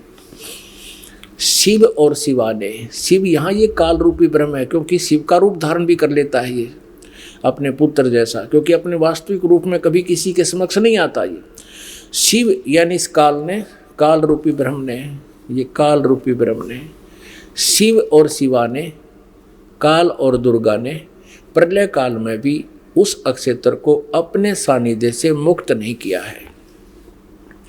देव से ब्रह्मा जी बता रहे हैं नारद को, एक समय उस आनंद वन में रमण करते हुए शिवा और शिव के मन में, काल और दुर्गा के मन में, दुर्गा और काल के मन में, सरपुरुष के मन में यह इच्छा हुई कि किसी दूसरे पुरुष की सृष्टि करनी चाहिए, यानी कोई बच्चा उत्पन्न करना चाहिए, लड़का, जिस पर यह सृष्टि संचालन का महान भार रखकर हम दोनों केवल काशी में रहकर इच्छा अनुसार विचरें और निर्वाण धारण करें। ऐसा निश्चय करके शक्ति सहित सर्वव्यापी परमेश्वर शिव ने, इस काल रूपी ब्रह्म ने दुर्गा के साथ रमण किया। अपने वाम भाग के 10वें अंग पर अमृत मल दिया, पति पत्नी व्यवहार किया। फिर तो वहाँ से एक पुरुष प्रकट हुआ, एक पुत्र की उत्पत्ति हुई। देखना 102 पृष्ठ पे संक्षिप्त शिव पुराण हम पढ़ रहे हैं। अब यहाँ पुत्र जो उत्पन्न हुआ इस काल रूपी ब्रह्म ने यानी शिव ने कहा, वत्स व्यापक होने के कारण तुम्हारा विष्णु नाम विख्यात हुआ। अब दुर्गा और काल से जो पुत्र उत्पन्न हुआ उसका नाम विष्णु रखा। ये आपने 6वां अध्याय पढ़ लिया रुद्र संहिता का। पुण्यात्माओं, ये अपने वही सदग्रंथ हैं जिनके आधार मानकर हम ये ज्ञान ग्रहण करते थे। ये आचार्य ब्राह्मण गुरु हमें ये बताया करते थे कि शिव पुराण में ऐसा लिखा है, हम इसलिए आपको बता रहे हैं। विष्णु पुराण में ऐसा लिखा है, देवी पुराण में ऐसा लिखा है। तो हम सोचा करते थे ये जो बता रहे हैं दंत कथा शायद ऐसा ही लिखा होगा, क्योंकि ये संस्कृत जानते हैं। आज ये सदग्रंथ उनके लोक वेद के विपरीत ज्ञान बता रहे हैं। अब इसमें स्पष्ट हो गया, काल रूपी ब्रह्म सरपुरुष कहो, ज्योति निरंजन कहो, इसे काल कहो या इसे सदाशिव कहो, ये ब्रह्मा विष्णु महेश का पिता है। और दुर्गा कहो, प्रकृति कहो, और ये इनकी माता है। इन दोनों के संयोग से श्री विष्णु जी की उत्पत्ति हुई। ये अपनी शिव पुराण स्पष्ट कर रहे हैं। और रुद्र संहिता का 6वां अध्याय। अब आपको 7वें अध्याय में ब्रह्मा जी कहते हैं फिर मेरी उत्पत्ति भी ऐसे की, दुर्गा और काल ने दोनों ने मिलकर, ब्रह्म ने। देखिए ये रुद्र संहिता है और ये हमने 6वां अध्याय यहाँ तक पढ़ लिया। अब 7वां देखते हैं, 103 पृष्ठ पे।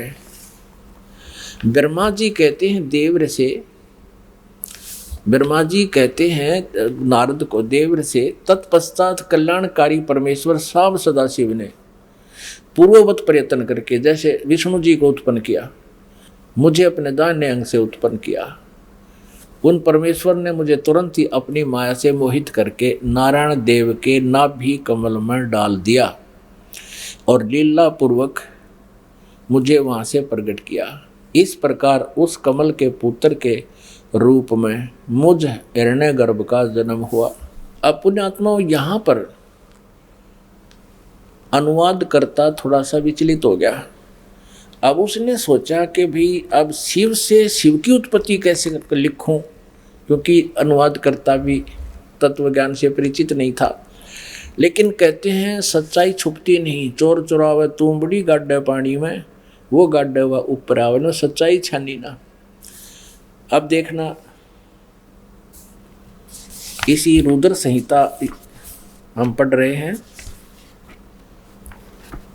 श्री शिव पुराण में प्रमाण दिखाते हैं आपको। ये वही रुद्र संहिता चल रही है और संक्षिप्त शिव पुराण 110 पृष्ठ पे हम अब यहाँ देखेंगे 9वां अध्याय का यहाँ अंत होता है, लास्ट है।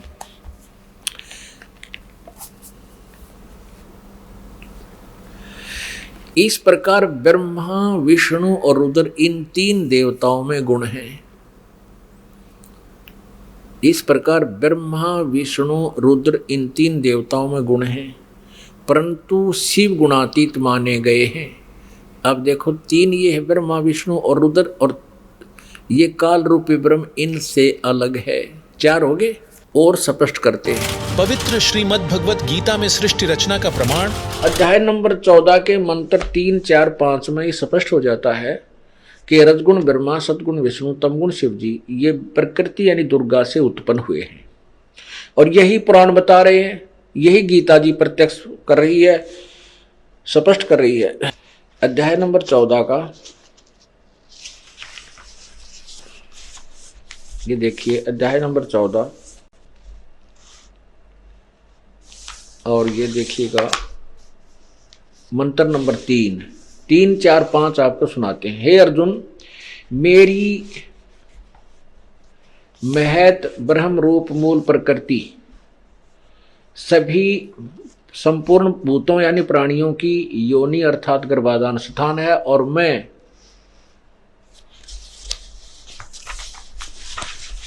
उस योनि में चेतन समुदाय रूप गर्भ को स्थापन करता हूँ, ततः उससे वैसे उस जड़ चेतन संयोग से सब भूतों की यानी प्राणियों की उत्पत्ति होती है। 4 में कहा है, हे अर्जुन, नाना प्रकार की सब प्राणी योनियों में जितनी मूर्तियां और शरीरधारी प्राणी उत्पन्न होते हैं, प्रकृति, ये प्रकृति शब्द देखना, उन सबकी गर्भ धारण करने वाली माता है, मैं बीज स्थापन करने वाला पिता हूं। अब 5 में स्पष्ट हो जाता है, हे अर्जुन, सतगुण, रजगुण और ब्रह्मा ये प्रकृति से उत्पन्न तीनों गुण अविनाशी जीवात्मा को शरीर में बांधते हैं, फंसा कर रखते। अब जानिए इस्लाम धर्म की पवित्र पुस्तक कुरान शरीफ में सृष्टि रचना का प्रमाण। अब यहाँ कबीरन कहो, कबीर कहो, खबीर कहो, खबीरा कहो, ये इसी परमात्मा का एक भाषा में भिन्नता मंत्र। अब यही नो की नो कुरान शरीफ है ना, कुरान मजीद नाम है इसी का, सिर्फ लिखने में अंतर किया है राइटर ने, अनुवाद करते समय वो कबीरन लिखो चाहे कबीरा लिखो, एक ही बात। देखिएगा ये कुरान मजीद है, वही की वही नो की नो, इसमें कोई अक्षर का भी अंतर नहीं है, लेकिन ये मजीद लिख दिया। अरबी मऊ अरबी मतन, यानी प्रकाशक है ऑफिस बुक डिपो 422 मटिया महल, जामा मस्जिद, दिल्ली 6 से। ये कुरान मजीद मुर्तजमा है मौलाना फ़तेह मोहम्मद खान साहिब जालंधरी, तसही मौलाना अब्दुल मजीद सरवर साहिब, प्रकाशक हैं Farid book depot private limited, नई दिल्ली। इतने। अब इसमें सूरत फुरकानी पर आते हैं हम, अक्षर का भी अंतर नहीं है इसके अंदर, उतना ही है। सूरत फुरकानी 25 और पृष्ठ नंबर है इसकी, इस पर 570 है, उसमें 604 है कुरान शरीफ में। अब यहाँ आते हैं नीचे, एज इट इज, इसमें नहीं अंतर माड़ा सा भी 51 है, ये 52 शुरू होती है। फला तुतियल काफिरन ने व जिहादुम बिही जिहादन, जिहादन कबीरा, कबीरा कहो, कबीरन कहो, कबीर कहो, खबीरा कहो। ये सिर्फ इसमें कबीरा लिखा, उसमें कबीरन लिखा है। अब इसको कबीर कहो, एक ही बात है, इससे तो इतना लेना। अब हम फिर कुरान शरीफ को ही लेते हैं। अब हमने ये जो पढ़ा है ये कुरान मजीद देखा था, अब कुरान शरीफ को फिर लेते हैं, इसका अनुवाद इससे देखेंगे। अब देखो कुरान शरीफ फिर लेते हैं, वो मजीद थी, ये कुरान शरीफ है, और इसके अनुवादक प्रकाशक पहले हमने दिखा दिए हैं। ये सारा लखनऊ किताबघर से ये प्रकाशित है, मौसम बाग सीतापुर रोड लखनऊ से। अब हम इसके आते हैं 604 पृष्ठ पे, 604 पृष्ठ पे, और वही है इस कुरान शरीफ सूरत फुरकानी 25। नीचे आते हैं, ये 52 आयत है। फला तुतियल काफिरन जाहिदुम बिही जिहादन कबीरन, ये कबीर कहो, कबीरा कहो, कबीरन कहो, कंसेप्ट क्लियर हुआ। अब ये क्या कहता है यहाँ पर कि ए पैगंबर, कुरान शरीफ का ज्ञान देने वाला अपने पैगंबर को बोल रहा है, तुम काफिरों का कहा न मानना। वो काफिर नहीं मानते भगवान को, वो तो अन्य देवताओं की पूजा करते हैं। और इस कुरान शरीफ की दलीलों से, कुरान की दलीलों से मैं जो तुझे हिदायत दे रहा हूँ, इसके आधार से उनका सामना करना उस कबीर के लिए, जिहादन कबीरन, उस कबीर के लिए, कबीर अल्लाह के लिए संघर्ष करना, लड़ना नहीं। जिहाद का अर्थ लड़ना नहीं होता, संघर्ष करना, उनकी बातों में ना आना, सीधी सी बात है। अब देखो, अब हमने 52 का अर्थ पढ़ लिया, अब 607 पर सूरत फुरकानी 25। और ये कबीर नामक अल्लाह वही है जिसने 2 दरियाओं को मिला चलाया, एक का मीठा प्यास बुझाने वाला और एक का खारी कड़वा, और दोनों में एक आड़ और मजबूत रोक बना दी। और वही है जिसने पानी की बूंद से आदमी को पैदा किया, फिर उसको साहिब नसीब नसब यानी किसी का बेटा या बेटी, और ससुराल वाला यानी किसी का दामाद बहू बनाया। और तुम्हारा परवरदिगार हर चीज़ के करने में शक्तिमान है। और काफिर अल्लाह के सिवा ऐसों को पूजते हैं, देवताओं को, जो न उनको नफ़ा पहुंचा सकते हैं और न उनको कोई नुकसान पहुंचा सकते हैं। और काफिर तो अपने परवरदिगार से यानी कबीर से, कबीर अल्लाह से मुंह मोड़े बैठे हैं, पीठ दिए हुए हैं, मुंह मोड़े हैं। अब 56 या 55 समाप्ति। और 56 में कहा कि ए पैगंबर, हमने तुमको खुशखबरी सुनाने और सिर्फ अजाब से डराने के लिए भेजा। 57 में कहा है कि इन लोगों से कहो कि मैं तुमसे इस अल्लाह के हुक्म का पर कुछ मजदूरी नहीं मांगता, हाँ जो चाहे अपने परवरदिगार तक पहुँचने की राह इख्तियार कर ले। अब 58 में कमाल कर दिया। ए पैगंबर, उस जिंदा पर भरोसा रखो, चैतन्य नहीं। कबीर परमात्मा जैसे अच्छी आत्माओं को मिलते हैं, वेदों में आपने पढ़ा, ऐसे आदरणीय धर्मदास जी को, आदरणीय गरीबदास साहिब जी को, आदरणीय नानक साहिब जी को, ऐसे ही आदरणीय मोहम्मद साहिब जी को मिले थे इस जिंदा महात्मा के रूप में, लेकिन इन्होंने इनकी बात को स्वीकार नहीं किया था। और वो कुरान शरीफ ज्ञानदाता कहता उस जिंदा पर भरोसा कर रखो, जो कभी मरने वाला नहीं है, वो अविनाशी है, वह जिंदा महात्मा रूप में तुझे मिला था। और तारीफ के साथ उसकी पाकी बयान करते रहो, यानी गीता ज्ञानदाता किसी और अल्लाह की पाकी बयान करने को कह रहा है, और अपने बंदों के गुनाहों से वो काफ़ी खबरदार है। ये कबीर है यहाँ पर, ये 58 नंबर आयत है, यहाँ देखो 58, ये 58 है, यहाँ पढ़ेंगे। ये खबीरा लिखा है, इबादही खबीरा। अब इबादही माने पूजा के योग्य, वो कबीर है। इबादत, इबादत माने पूजा, इबादही यानी पूजा के योग्य, वो कबीर है। कबीर 58, यहाँ फिर हम आएंगे इसके।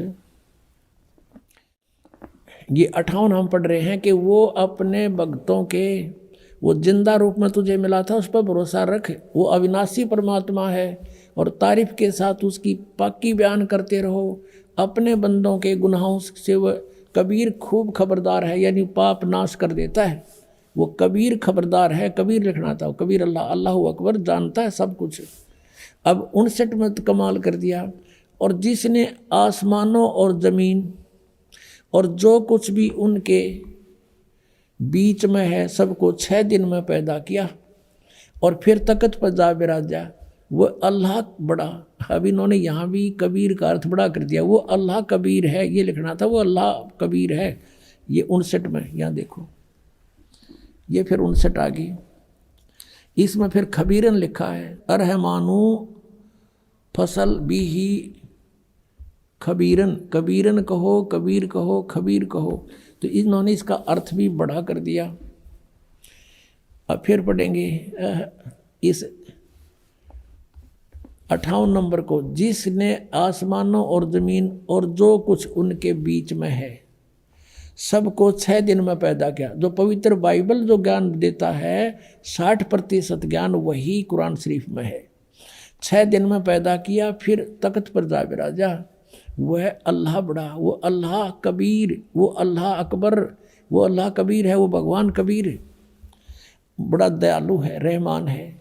और उसकी खबर, उसकी जानकारी किसी बाखबर इल्म वाले यानी तत्वदर्शी संत से पूछ देखो। इससे सिद्ध हो गया कि कुरान शरीफ का ज्ञानदाता भी उस अल्लाह यानी बड़े भगवान, जिसको ये बड़ा कहते हैं, वो मान ले, उसके बारे में अल्पज्य है, उसकी जानकारी नहीं रखता। उसके लिए स्पष्ट किया है कि वो साकार परमात्मा है, उसका नाम कबीर है। 6 दिन में सृष्टि रची और 7वें दिन तख्त पर जा बैठा, तो वो विराजमान हुआ है। तो एक देशीय है और साकार है, मनुष्य सदृश है, वो पवित्र बाइबल ने। ईसाई धर्म की पवित्र पुस्तक बाइबल में सृष्टि रचना का प्रमाण आपको पवित्र बाइबल से परिचित कराते हैं। पवित्र बाइबल के पढ़ने वालों से आप पूछिएगा परमात्मा साकार है व निराकार, वो कहेंगे परमात्मा निराकार है, और कहते हैं गॉड इज फॉर्मलेस। उन्होंने फिर पवित्र बाइबल को समझा ही नहीं। पवित्र बाइबल में लिखा है कि परमात्मा मनुष्य सदृश है, और 6ठे दिन उस परमेश्वर ने कहा कि हम मनुष्य को अपने स्वरूप के अनुसार उत्पन्न करेंगे, और वैसा ही कर दिया। 6ठे दिन भगवान ने मनुष्य को अपने स्वरूप में उत्पन्न किया, नर और नारी करके उनकी उत्पत्ति की। अब देखिएगा प्रमाण पवित्र बाइबल में। पवित्र बाइबल संपूर्ण जीवन अध्ययन बाइबल, पवित्र बाइबल संपूर्ण जीवन अध्ययन बाइबल, संपादक हैं डेविड स्टुअर्ट अंग्रेजी, प्रधान संपादक Donald C Stamps MA MDV, संयुक्त संपादक ये सारे कुछ लिखे इनके। ये USA से छपा है। अब ये देखिएगा उत्पत्ति, जिसको इंग्लिश में अंग्रेजी में बोलते हैं ये जेनेसिस। आरंभ यहां होता है। आदि में परमेश्वर ने आकाश और पृथ्वी की सृष्टि की। पृथ्वी बेडौल और सुनसान पड़ी थी और गहरे जल के ऊपर अंधियारा था, तथा परमात्मा का आत्मा जल के ऊपर मंडराता था। जब परमेश्वर ने कहा कि उजियाला हो, तो उजियाला हो गया। और परमेश्वर ने उजियाले को देखा कि अच्छा है, और परमेश्वर ने उजियाले को अंधियारे से अलग किया। और परमेश्वर ने उजियाले को दिन, अंधियारे को रात कहा। सांझ हुई, फिर भोर हुआ। भोर माने सुबह। इस प्रकार ये पहला दिन की रचना की प्रभु ने, परमात्मा ने, परमेश्वर ने। फिर परमेश्वर ने कहा कि जल के बीच एक ऐसा अंतर हो कि जल दो भाग हो जाए, तब ऐसा ही होगा। तथा इस प्रकार सांझ हुई, फिर भोर हुआ। ये दूसरा दिन हो गया। फिर तीसरे दिन कुछ और रचना की। सांझ हुई, फिर भोर हुआ, फिर ये तीसरा दिन हो गया। ये फिर सांझ हुई, फिर भोर हुआ। ये चौथा दिन हो गया। कुछ और रचना की परमात्मा ने, चौथा दिन हो गया। फिर ये प्रश्न नंबर 5 पे, तथा फिर और बहुत सी रचनाएं की परमेश्वर ने। तो सांझ हुई, फिर भोर हुआ। इस प्रकार ये 5वां दिन हो गया। अब हम छठा दिन पढ़ेंगे।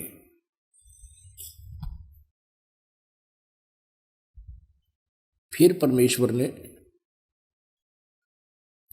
कहा कि हम मनुष्य को अपने स्वरूप के अनुसार अपनी समानता में बनाएं, और वे समुद्र की मछलियों और आकाश के पक्षियों और घरेलू पशुओं और सारी पृथ्वी पर और सब रेंगने वाले जंतुओं पर जो पृथ्वी पर रेंगते हैं अधिकार रखें, यानी उनसे बुद्धिमान हो।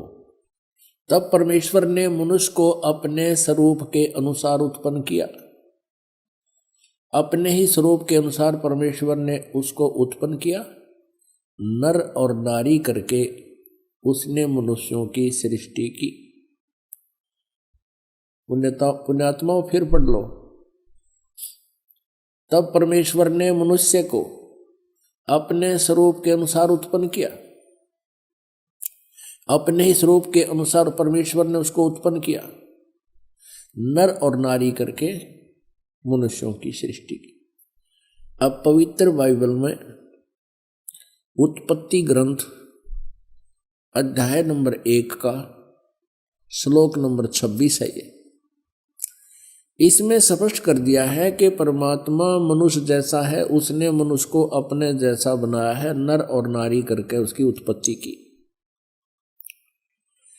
आगे परमेश्वर ने एक और कमाल किया है कि मनुष्यों के लिए मांस खाने का आदेश उस परम पिता का नहीं है जिसने सब ब्रह्मांडों की रचना की, जो कुल का मालिक है। आगे देखिएगा, इसी उत्पत्ति ग्रंथ में ये 26 नंबर हमने पढ़ लिया। 27 नंबर में कि मनुष्य 27, 26 और 27 में यही व्यवस्था बताई है। ये 27 श्लोक में लिखा है कि तब परमेश्वर ने मनुष्य को अपने स्वरूप के अनुसार उत्पन्न किया। अपने स्वरूप के अनुसार परमेश्वर ने उसको उत्पन्न किया और नर और नारी करके मनुष्यों की सृष्टि की।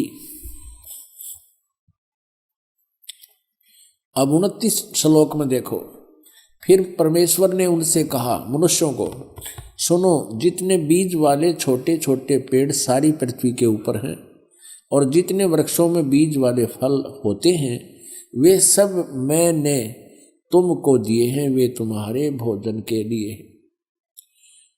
अब पूर्ण परमात्मा का कोई आदेश नहीं है मांस आहार करने का किसी भी मनुष्य को। और ये कितना बुरी तरह खाते हैं ये ईसाई लोग। तब सांझ हुई, फिर भोर हुआ। इस प्रकार 6वां दिन हो गया। ये और बहुत सी रचनाएं की इसके बाद। अब 7वां दिन देखो।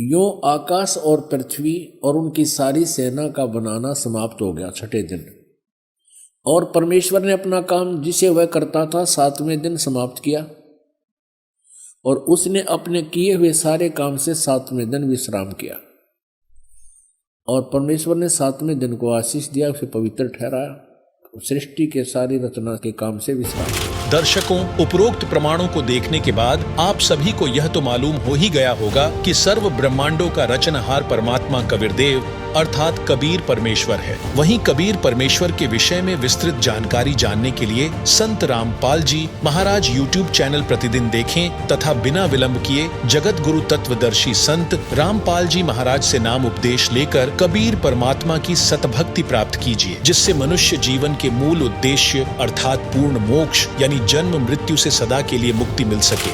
आइए अब हम उन श्रद्धालुओं के अनुभव जानते हैं जो जगत गुरु तत्वदर्शी संत रामपाल जी महाराज जी से दीक्षा प्राप्त कर चुके हैं तथा उनके द्वारा बताए गए भक्ति मार्ग पर चल रहे हैं। नमस्कार जी। सर साहिब जी। क्या नाम है जी आपका? ममता दासी। बहन जी, आप कहाँ के रहने वाले हैं? सर हम अमृतसर के रहने वाले हैं। बहन जी, संत रामपाल जी महाराज से नाम दीक्षा आपने कब ली? सर 2016 में नाम दीक्षा ली थी संत रामपाल जी महाराज जी से। बहन जी, संत रामपाल जी महाराज से नाम दीक्षा लेने से पहले क्या आप कोई भक्ति साधना भी करते थे? जी सर, बहुत सारी भक्ति साधना करते थे। ब्रह्मा विष्णु महेश की पूजा करते थे। मैं शेरावाले माता जी की उपासना करती थी, संतोषी माता के व्रत रखती थी, शिव उपासना करती थी, बहुत सारी भक्ति करते थे। तो बहन जी, जो आप देवी देवताओं की, शिव जी भगवान की या और माता की भक्ति साधनाएं कर रहे थे, उनसे आपको क्या क्या लाभ हुए? भक्ति करते करते मेरे घर में कोई भी मतलब लाभ नहीं हुआ। मैं श्री कृष्ण जी को इष्ट मानती थी, तो उन्हीं के आगे मैं रोती रहती थी कि मैं इतनी पूजा भी करती हूँ, फिर भी ये दुख अंत क्यों नहीं हो रहा है, ऐसा मेरे साथ क्यों हो रहा है।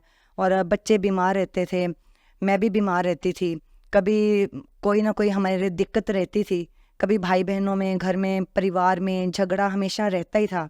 जब भी सुबह उठती थी यही होता था कि किसी न किसी बात से झगड़ा ना हो जाए, और झगड़ा इतना होता था कि मरने मराने तक की बात पहुंच जाती थी। मेरे पति मतलब शराब भी पीते थे और सिगरेट वगैरह ये सब कुछ वो खाते पीते थे, नॉन वेज वगैरह सब कुछ वो खाते थे, और जिससे हमें बहुत परेशानी होती थी। अंदर अंदर रोती रहती थी कि हे कृष्ण जी, हे माता जी, हे गणेश जी। मैं जिन जिन की भक्ति करती थी मैं उनको कहती थी, पीरा की भी मैं बहुत भक्ति करती थी, नूरे शाह में जाती थी, मैं उनको बोलती थी कि मेरे देख चढ़ाई मैंने वहाँ पे कि मेरे पति जो हैं वो ये सब चीज़ों को छोड़ दे, घर में जो शांति रहे और खुशहाली रहे। तो लेकिन ऐसा मुझे कुछ भी लाभ नहीं हुआ।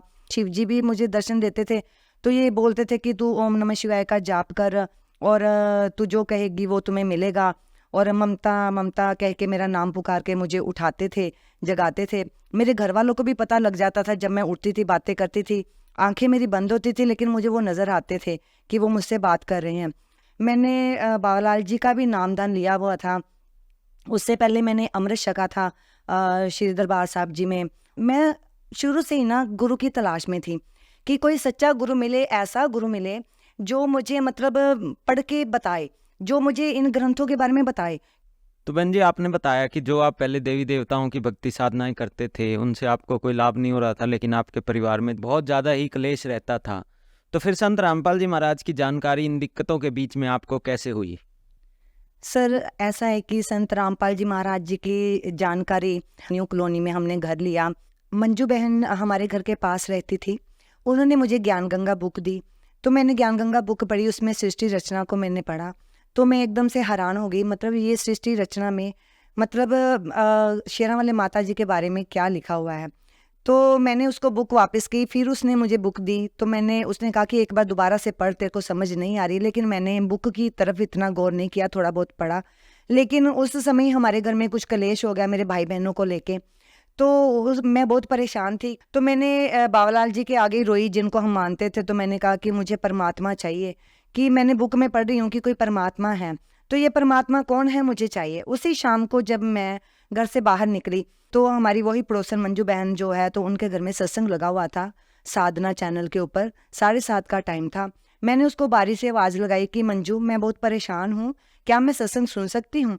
उसने कहा कि बहुत सालों से मैं तुम्हें बोल रही हूँ कि तू सत्संग सुन ले, लेकिन तू खुद ही नहीं आती है, आजा तू सत्संग सुन ले। मैंने भगत जी उनके घर में सत्संग सुना तो एक ऐसा चमत्कार था कि जो संत रामपाल जी महाराज सत्संग में बता रहे थे, मुझे ऐसा फील हो रहा था कि सारी बातें वो मुझे ही बता रहे हैं, मेरे बारे में ही सब कुछ कह रहे हैं। और सत्संग जब समाप्ति हुई तो उसके बाद इंटरव्यू आती है, और इंटरव्यू में जो बहन बोली उसका नाम ममता था और मेरा नाम भी ममता था। पहले तो मैं उनका नाम सुन के चौंक गई कि इनका नाम ममता है और मेरा नाम भी ममता है, ये कैसे हो? तो जो उन्होंने फैमिली डिटेल बताई कि मेरे पति बिजली का काम करते हैं, मेरे 3 बच्चे हैं, 2 बेटियां हैं, 1 बेटा है, सेम सिचुएशन मेरी थी। उन्होंने बताया मेरा एक्सीडेंट हो गया था। तो ऐसे मैं बहुत रोई, बहुत ज़्यादा रोई। और बाद में मैंने उनके घर से उठ के आई तो फिर घर में जोत जलाई, बाबालाल जी की जोत जलाते थे हम। तो रात को जब सो गई तो संत रामपाल जी महाराज परमात्मा 2:30 बजे के करीब उन्होंने मुझे स्वप्न में दर्शन दिए। चोला सारा कबीर साहब जी का था और उनका जो स्वरूप था वो संत रामपाल जी महाराज जी का था। जब उन्होंने स्वप्न में दर्शन दिए तो मैं उठ गई कि मतलब ये गुरु तो जेल में है, मतलब ये मेरे सपने में कैसे आ सकते हैं। तो फिर दोबारा फिर सोई, मैंने जो स्वरूप हमारे घर में पड़ा था बाबालाल जी का, उसको मैंने अपने साथ रख लिया कि मुझे अब की बार ये गुरु सपने में ना आए, ये तो जेल में है। लेकिन जब मैं दोबारा सोई तो दोबारा फिर संत रामपाल जी महाराज कबीर साहब जी के रूप में उन्होंने मुझे साक्षात दर्शन दिए और उन्होंने मुझे कहा कि जो यहाँ पे नामदान सेंटर है वो सारा सेंटर उन्होंने मुझे दिखाया और सारी लोकेशन उनकी बताई कि ऐसे गलियों गलियों में जाके जैसा उनका घर बना था, जैसा सेंटर था, वैसा सब मुझे दिखाया।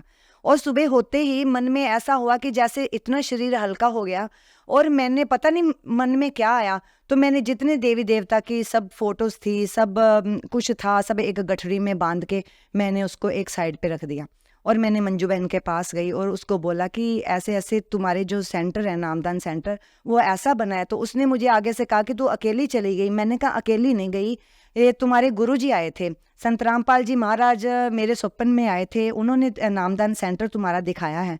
तो फिर वो मुझे नामदान सेंटर पे लेके गई, तो फिर वहाँ जाकर नाम उपदेश पर लिया संत रामपाल जी महाराज जी से। तो बहन जी, जब संत रामपाल जी महाराज से आपने नाम दीक्षा ली तो क्या नाम दीक्षा लेने के बाद आपको कोई लाभ भी प्राप्त हुए? सर, संत रामपाल जी महाराज से नाम उपदेश लेने के बाद तो अनगिनत लाभ हैं सर, मैं आपको गिना नहीं सकती, लेकिन कुछ मेन लाभ हैं जो मतलब मैं आपको शॉर्टकट में थोड़े बता देती हूँ।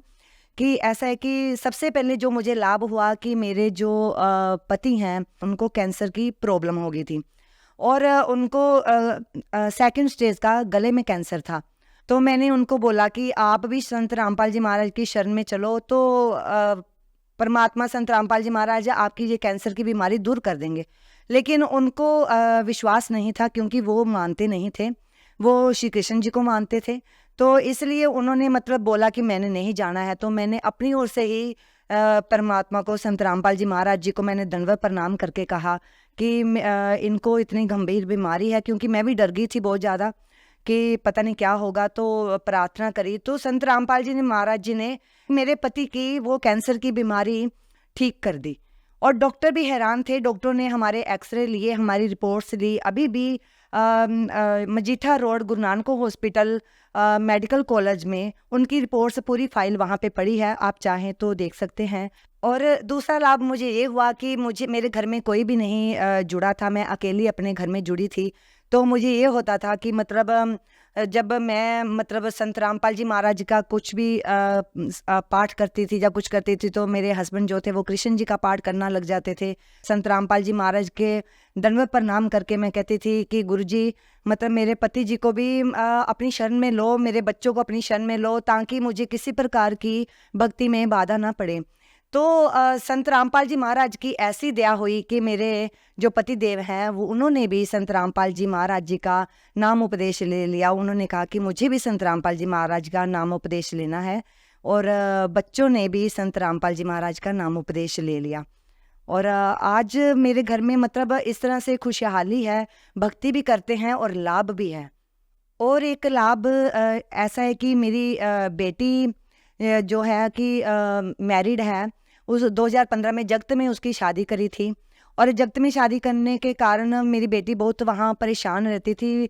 तो मेरी बेटी ने भी नाम उपदेश ले लिया था, क्योंकि वो दूसरी उपासना करते करते बहुत परेशान और दुखी हो गई थी। संत रामपाल जी महाराज से नाम उपदेश लेके अपने ससुराल में गई, तो उसके ससुराल वालों ने उसे पहले भी तंग करते थे और फिर उसको बहुत ज़्यादा पीड़ित करना शुरू कर दिया।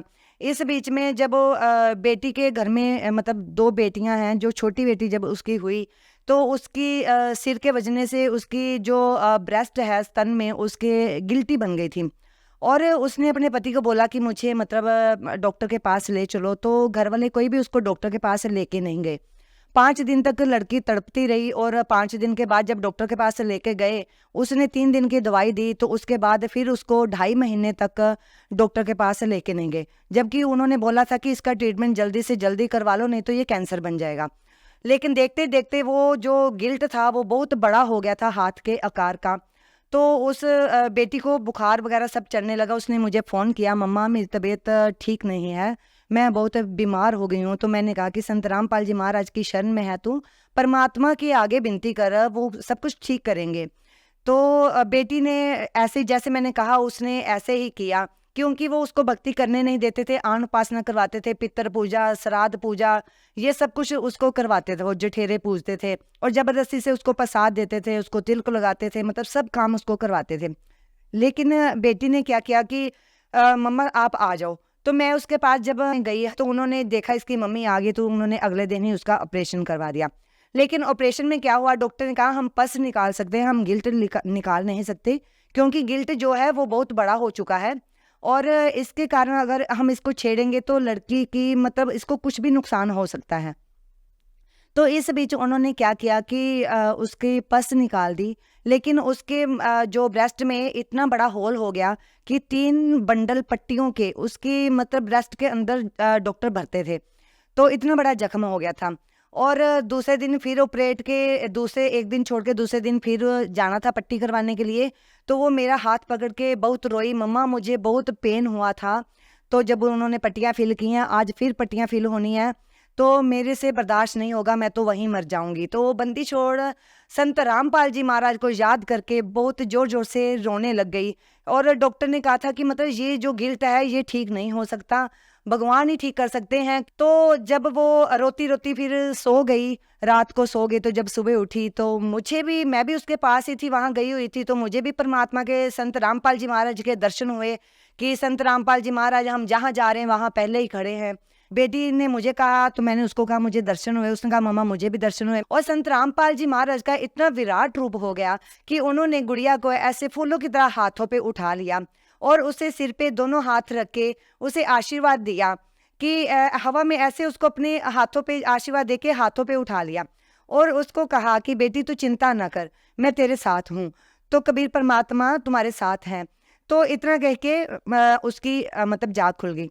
और उसके बाद 10 बजे उसने जाना था हॉस्पिटल। जब हॉस्पिटल गई और डॉक्टर पट्टी भरने लगे तो भगत जी डॉक्टर खुद हैरान हो गई कि जिस सुराख में जिसको भरने के लिए 3.5-4 महीने लगने थे, उस सुराख में एक पट्टी का आधा हिस्सा ही गया। और डॉक्टर कहने लगी कि ये कैसे हो सकता है, मतलब मैंने बहुत ऑपरेट किए हैं, ऐसा चमत्कार कभी नहीं हुआ। देखते देखते 1 हफ्ते में बिल्कुल ही उसका जख्म बिल्कुल भर गया, बंद हो गया, ठीक हो गया बिल्कुल, और वो गिल्ट भी बिल्कुल खत्म हो गया। ये संत रामपाल जी महाराज की दया से उसको जीवन दान मिला। लाभ तो बहुत है। मेरा बेटा जो उसने 2017 में नामोपदेश लिया था, तो बेटा मेरा भी आन उपासना करने लग गया था। नाम उपदेश लेके उसने मतलब नाम छोड़ दिया था और आन उपासना करने लग गया। मैंने मतलब मन ही मन बड़ी दुखी होती थी। इस बीच में जब रोहतक आश्रम पर गई, वहाँ जाकर मैंने दंडवत प्रणाम जब किया तो परमात्मा के आगे रोई कि मालिक बच्चे को अपनी शरण में लो। तो जब मैं वहाँ से आई तो आते ही मतलब ऐसा चमत्कार हुआ कि 2022 में मेरे बेटे ने मतलब खुद ही वो संत रामपाल जी महाराज का सत्संग सुना था। तो मुझे कहता कि मम्मा मुझे संत रामपाल जी महाराज की शरण में जाना है, मुझे पूर्ण उपदेश करवा दीजिए। तो सबसे बड़ी ये भी मेरे को टेंशन थी, भक्ति नहीं कर पाती थी, भक्ति में ये टेंशन भी मेरे लिए बाधा थी। परमात्मा ने, संत रामपाल जी महाराज ने मेरी ये बाधा भी दूर करी। और एक और लाभ ये हुआ कि मेरी छोटी बेटी जो है, मुझे उसको लेके भी बड़ी टेंशन थी कि शादी करेंगे, क्योंकि बड़ी बेटी की शादी में भी बहुत पैसा लग गया था। तो उसको लेके मुझे बहुत टेंशन थी कि इसकी शादी करेंगे, इतना पैसा कहाँ से इकट्ठा करेंगे, कहाँ से आएगा, ये हम कैसे करेंगे, ये सोचती थी मैं।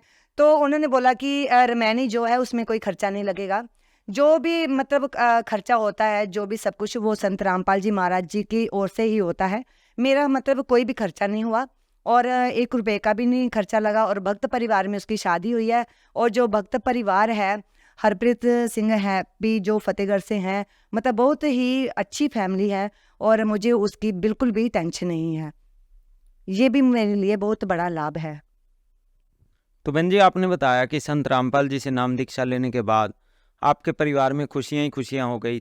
तो जो श्रद्धालु आज आपको सुन रहे हैं, आप उन्हें क्या संदेश देना चाहेंगे? मैं सिर्फ इतना कहना चाहती हूँ कि संत रामपाल जी महाराज धरती पे अवतार हुए हैं, इनकी शरण में आके अपने जो है जीवन का उद्धार कीजिए और सत भक्ति करके सत मार्ग प्राप्त कीजिए। धन्यवाद जी। सत साहिब।